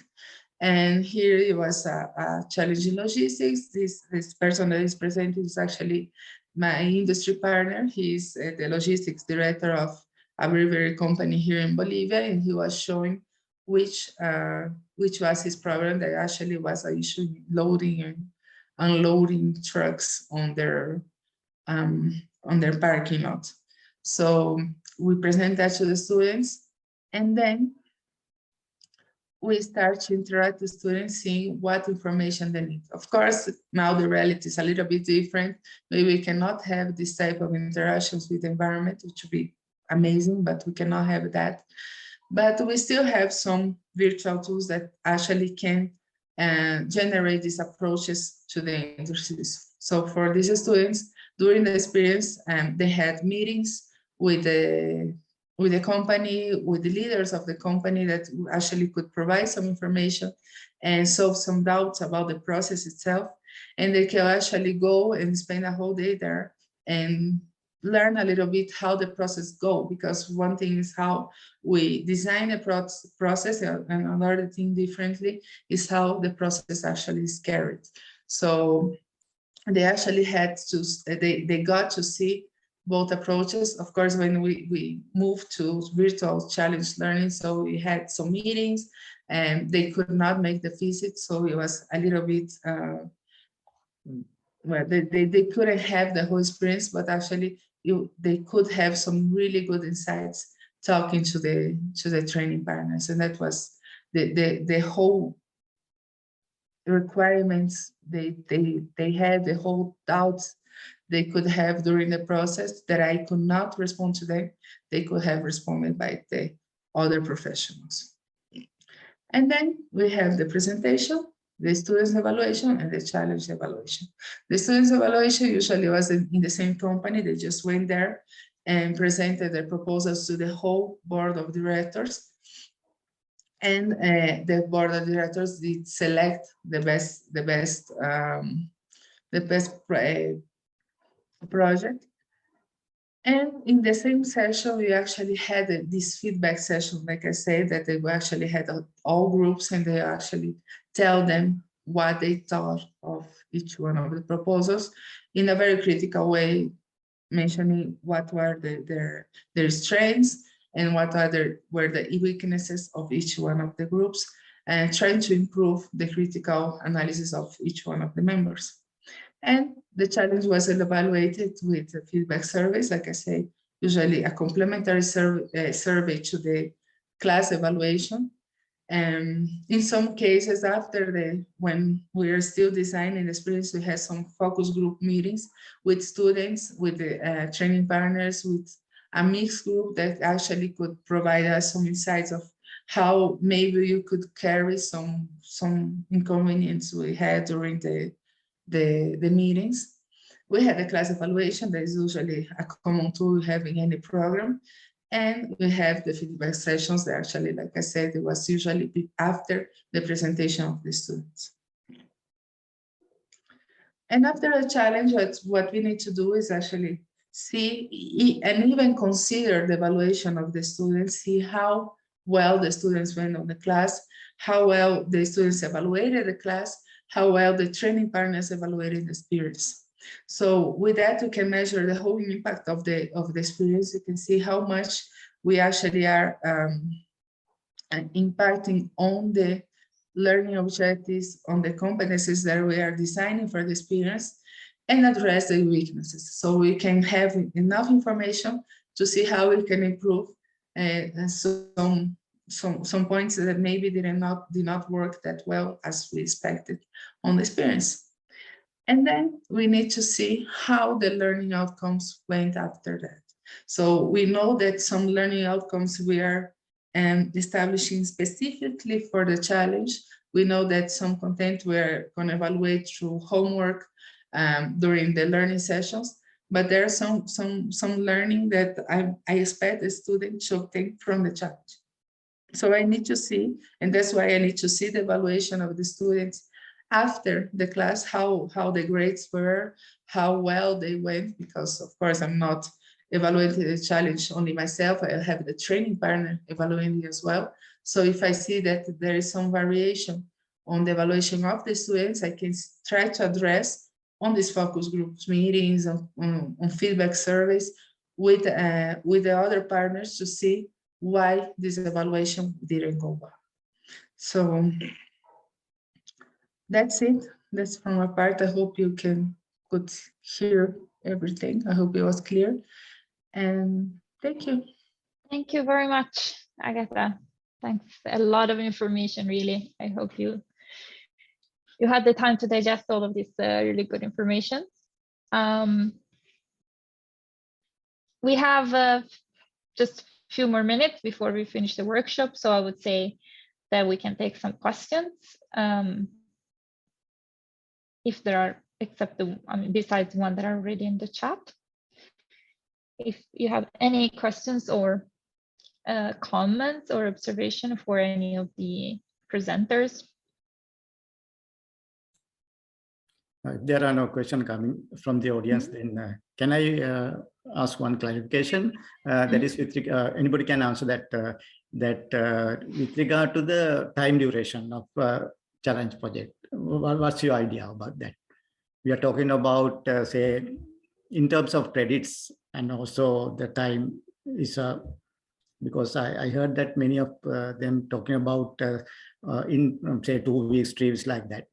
When you take a semester or the academic year, we USL Energy project, we about talking about like a 1 year, like a semester. Yeah, that's a good question, and it's also related to a question just came in the chat of what is the smallest unit in which we can use a Cbl. Yeah, I think, I invite the other speakers also to give their opinion. I also, heard many experiences. In Robert's case, the challenge was over 2 weeks. Jordi's case, I didn't understand. Agatha's case, 5 weeks.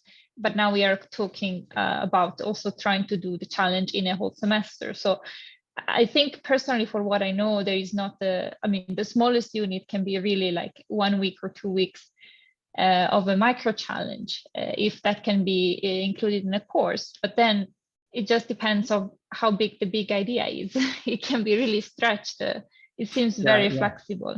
Yeah, according to that, what we have read about Cbl, now we have to give sufficient time, so creative thinking that usually takes time, and talk to people, and critical thinking, and go for innovativeness. Then can't do it in short period.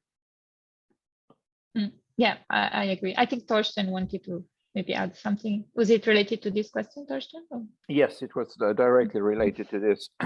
Thanks very much, Valentina. Thanks for the old presenters here. And I, in the case that we're looking upon now for the Explore Energy Digital Academy, and specifically for the two programs in Sri Lanka and Latin America, the goal is that we should have semester-wise, as you're pointing out, Nihal. So we're talking here about challenges that might be 200, 300, 400 learning hours per student. And if we then put 10 students together, we're talking about 2,000, 3,000, 4,000 working hours, which means that it's a substantial amount of work. So that if we were talking about consultancy time, it would be hundreds of thousands of euros that we would have to pay for such. Of course, we cannot use those students as consultants. But yes, we can have the micro challenges, and that is what I've seen so far in principle. And that's very good inside different courses. But in the global perspective, if we would look upon it from the intent of having challenges that are towards the sustainability goals that Valentina was mentioning, and I think that Nihal was also approaching that. If we look upon it from that perspective, then the challenges would be larger, and we would ask the students we would ask more demanding things from the students. And I honestly think that students, they like to be challenged. I think that they will be glad to be challenged and give a substantial amount of work in.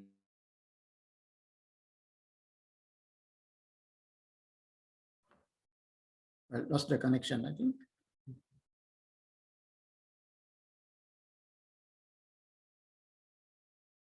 Yes, I think we lost Torsten for a while. So maybe he will come back. But Torsten is there, but no sound coming. yeah, I mean, I think he probably lost the connection like it happened to Agatha before. No, the thing Professor Torsten is talking about, say, if there are 200 learning hours, then is it necessary to divide among the team members? Like, there's again, there's a question that every student should should participate in everything they do.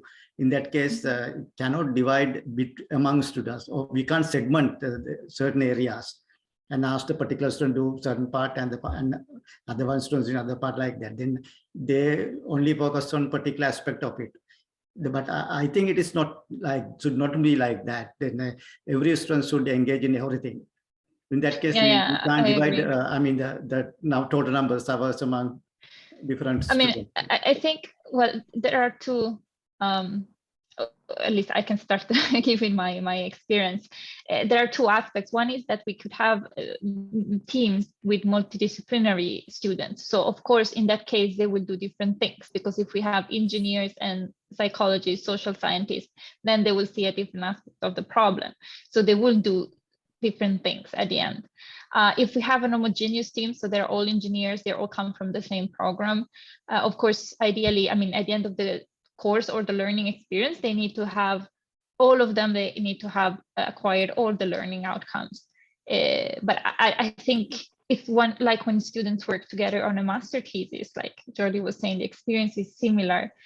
They all have to demonstrate that they have worked on everything, but then particular things, specific things, they can also divide the work, as long as they then work together on the broad scale.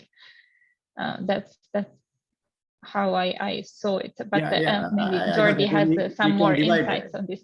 Yes, we can divide among the students, but say if suppose we have 200 learning hours, and say 4 students doing that, it's not exactly then 50, and that's my argument. Maybe because every student should engage in everything within the project to a certain extent. It is not uniformly distributed, that I'm saying. We have to come to some value, say 200 learning hours, then per student, how many hours? It's not 50 or 40 if there are 5 students. That is the thing, because they have to, know everything the others also doing. And it's maybe Jordi has something to address. No, only in the same line that the kind of projects I mentioned need at least a semester. And in fact, we are working now in a full academic year, and an important number of people an hour, because otherwise it's impossible to do something that the company appreciates. If you analyze it as a consultancy work, well, you need a big number of hours to do something. It's complicated, and the students naturally work quite slowly because something new for them. I think that we can be generous with this. If they really solve something, and well, they deserve that a lot of hours are recognized. I think that we really give them a lot of credits or hours of knowledge recognized based on these activities, a lot. Yeah, anyway, the hours are also indicative. I mean, even when we say 50 academic hours, learning hours for a student, there is a student for which the same activity will take 60 hours and another would take 30. So we cannot be so precise anyway. We can only give some indications. Naturally, it's difficult to establish, but I think this project from Portugal that I mentioned, that is establish a network, I think that is 300 hours per student, and they are 80 students. Then it's 2,400 hours. But as a consultancy work, 2,400 is not a lot. It's we can say a little project. And well, I don't know. Naturally, it depends on the project and the program, but I think that if we don't have a lot of hours to expand on it, these big projects are not appropriated. Naturally, there are things prepared that are not are easier or from this point of view. I think that there can't be any hard and fast rules on that. It's very subjective, and we have to decide on based on the type of or nature of the challenge they're taking. Because on the other hand, uniform distribution is not also, not reasonable, as Valentina mentioned, that some students may be doing more work, and spending more time, but at the end, it's a teamwork. And every person is responsible or credited for whatever the outcome. Yep. That's Torsten? Yeah, sorry about that. I had power failure here. So that, but anyway, I agree with you, and that it has to be identified depending upon what we want to achieve. And in the cases that we're talking about now for a complete master program, then it's a large challenge, but we can also have micro challenges in various ways. So, but to me, the most important thing is that if we're going to go into this and if we're going to simplify for the teachers, we should try to put up material that all teachers can use. And for example, here I see what you have been doing, Valentina, what you have been doing, Nihal, what you have been doing, Jordi, as preparations. That material can be taken over, and the teachers do not have to do anything with it in principle. They can just hand it over to the students. Of course, they have to look at it themselves so that they agree with it. But if you look away from that, there is a tremendous amount of work that Nihal, Valentina, Jordi, Henrik, and others, Robert, have been doing so far, and that can be taken over directly by the teachers. So the hurdle or the mountain that we as teachers usually see ahead of ourselves for starting these kind of things should be considerably reduced if we work together and try to establish this here. I don't know how you, Nihal, Jordi, and Valentina, you see that, but that's my opinion at least. Yeah. Yeah, only to add something, I totally agree. There is the feedback, the supervision of the work is really the most important part that the teacher has to do. And it's really something that it goes well, is very satisfactory because the students are working, you help them. This is the part where the teacher is necessary and someone with experience in the area, with professional. And the other part, well, if we are able to prepare all this, should be automatic. I totally agree. We will try to do it. You know? Yeah. And then of course, what Agatha was pointing out here is really something that's the academic perspective, the evaluation of the students and all that kind of thing. And Robert was also included in that. And that is a very important part. And that is where the teacher should be involved. That if we can simplify for the teacher so that the work itself, the teacher does not have to be involved in supervising the students as we do on a daily basis with lectures, etc., then we should be in a much better position. So that over. Yeah, there is also an interesting question in the chat that is about, it's a teamwork, but individuals are assessed separately. I don't know if any of the participants has something to say. I think it probably depends also on the requirement of the specific course or program. Wait, Agatha wants to speak, but she cannot unmute herself.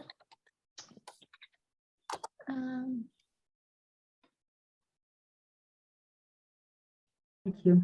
Sorry, I was trying to unmute myself there. So addressing these questions, I think will depend on the design of the challenge itself. Robert is responding that the group is evaluated, and however, during the whole experience, we're gonna see some learning objectives that will not be reached by each student on the same level.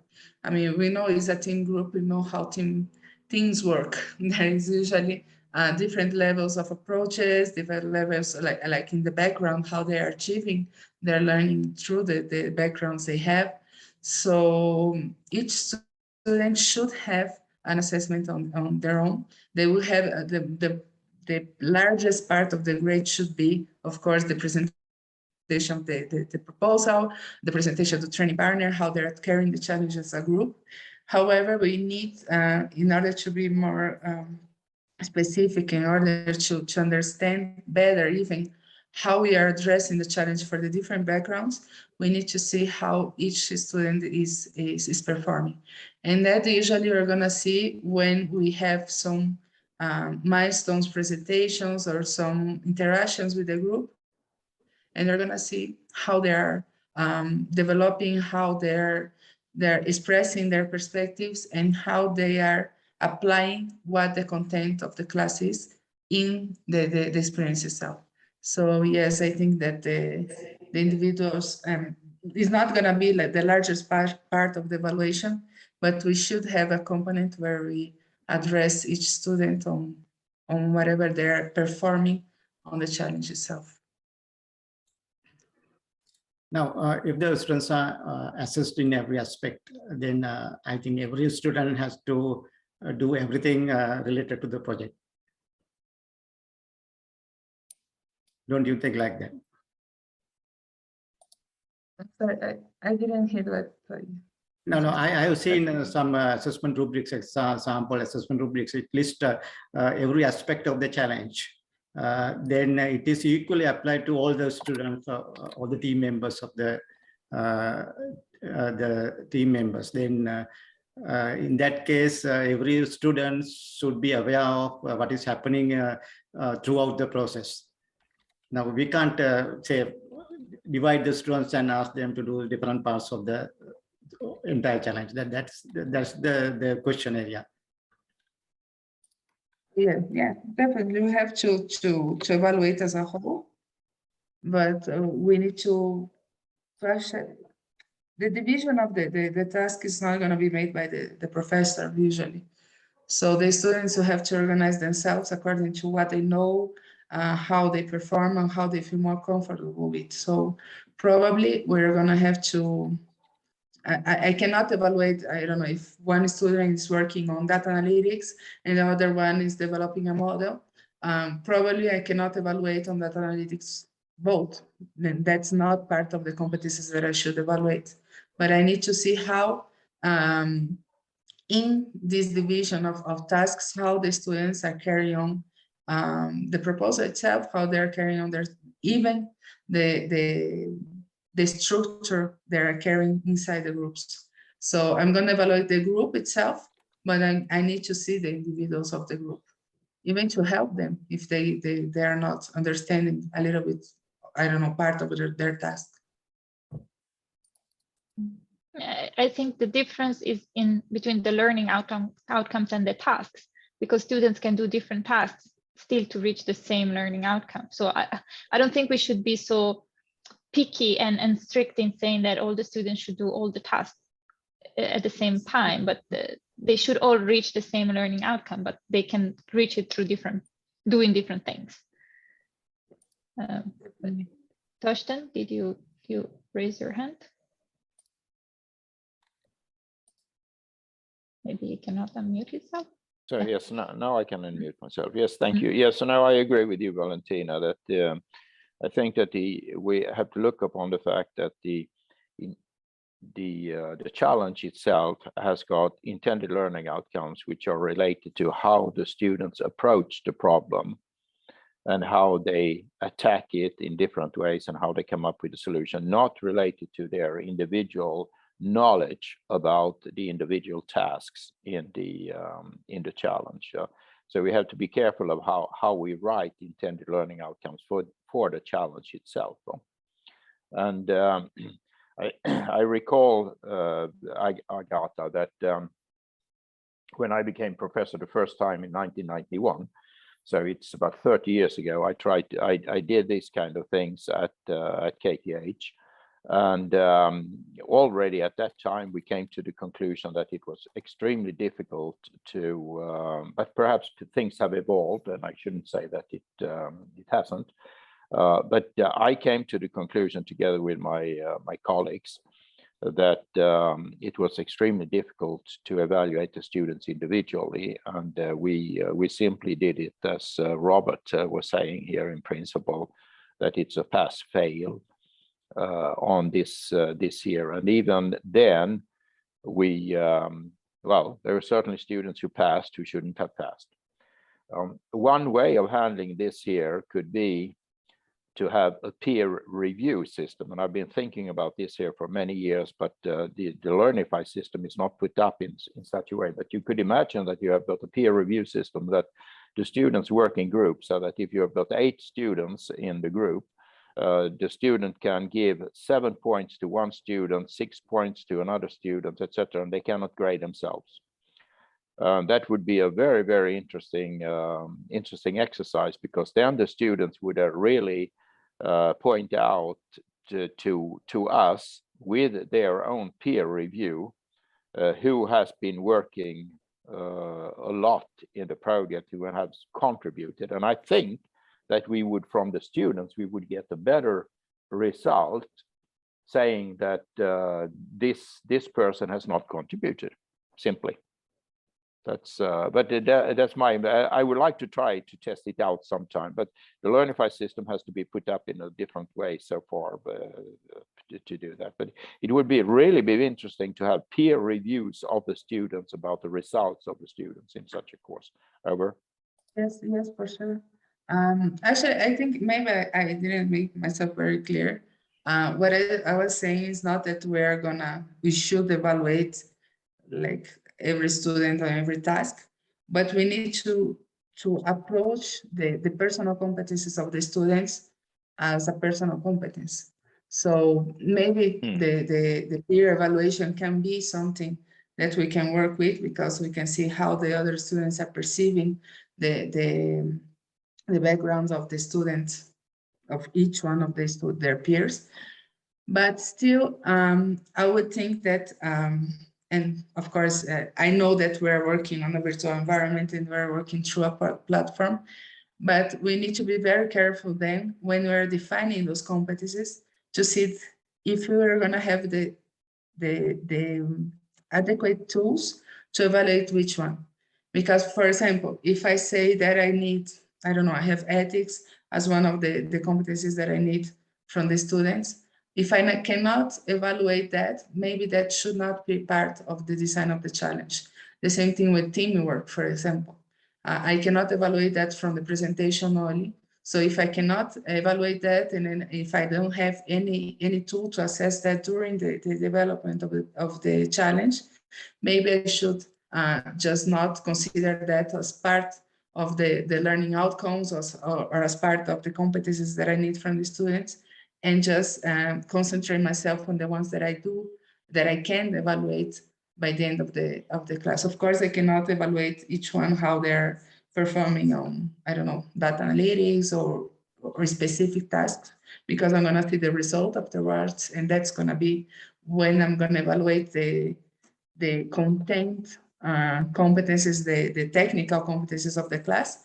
But we need to address how we are gonna manage the personal competencies that we're developing, that usually are in the content of the program, as in content of the careers and the content of the challenge itself. No, you're absolutely right, and that's a challenge for us as teachers. Yes. So, Yes, thank you.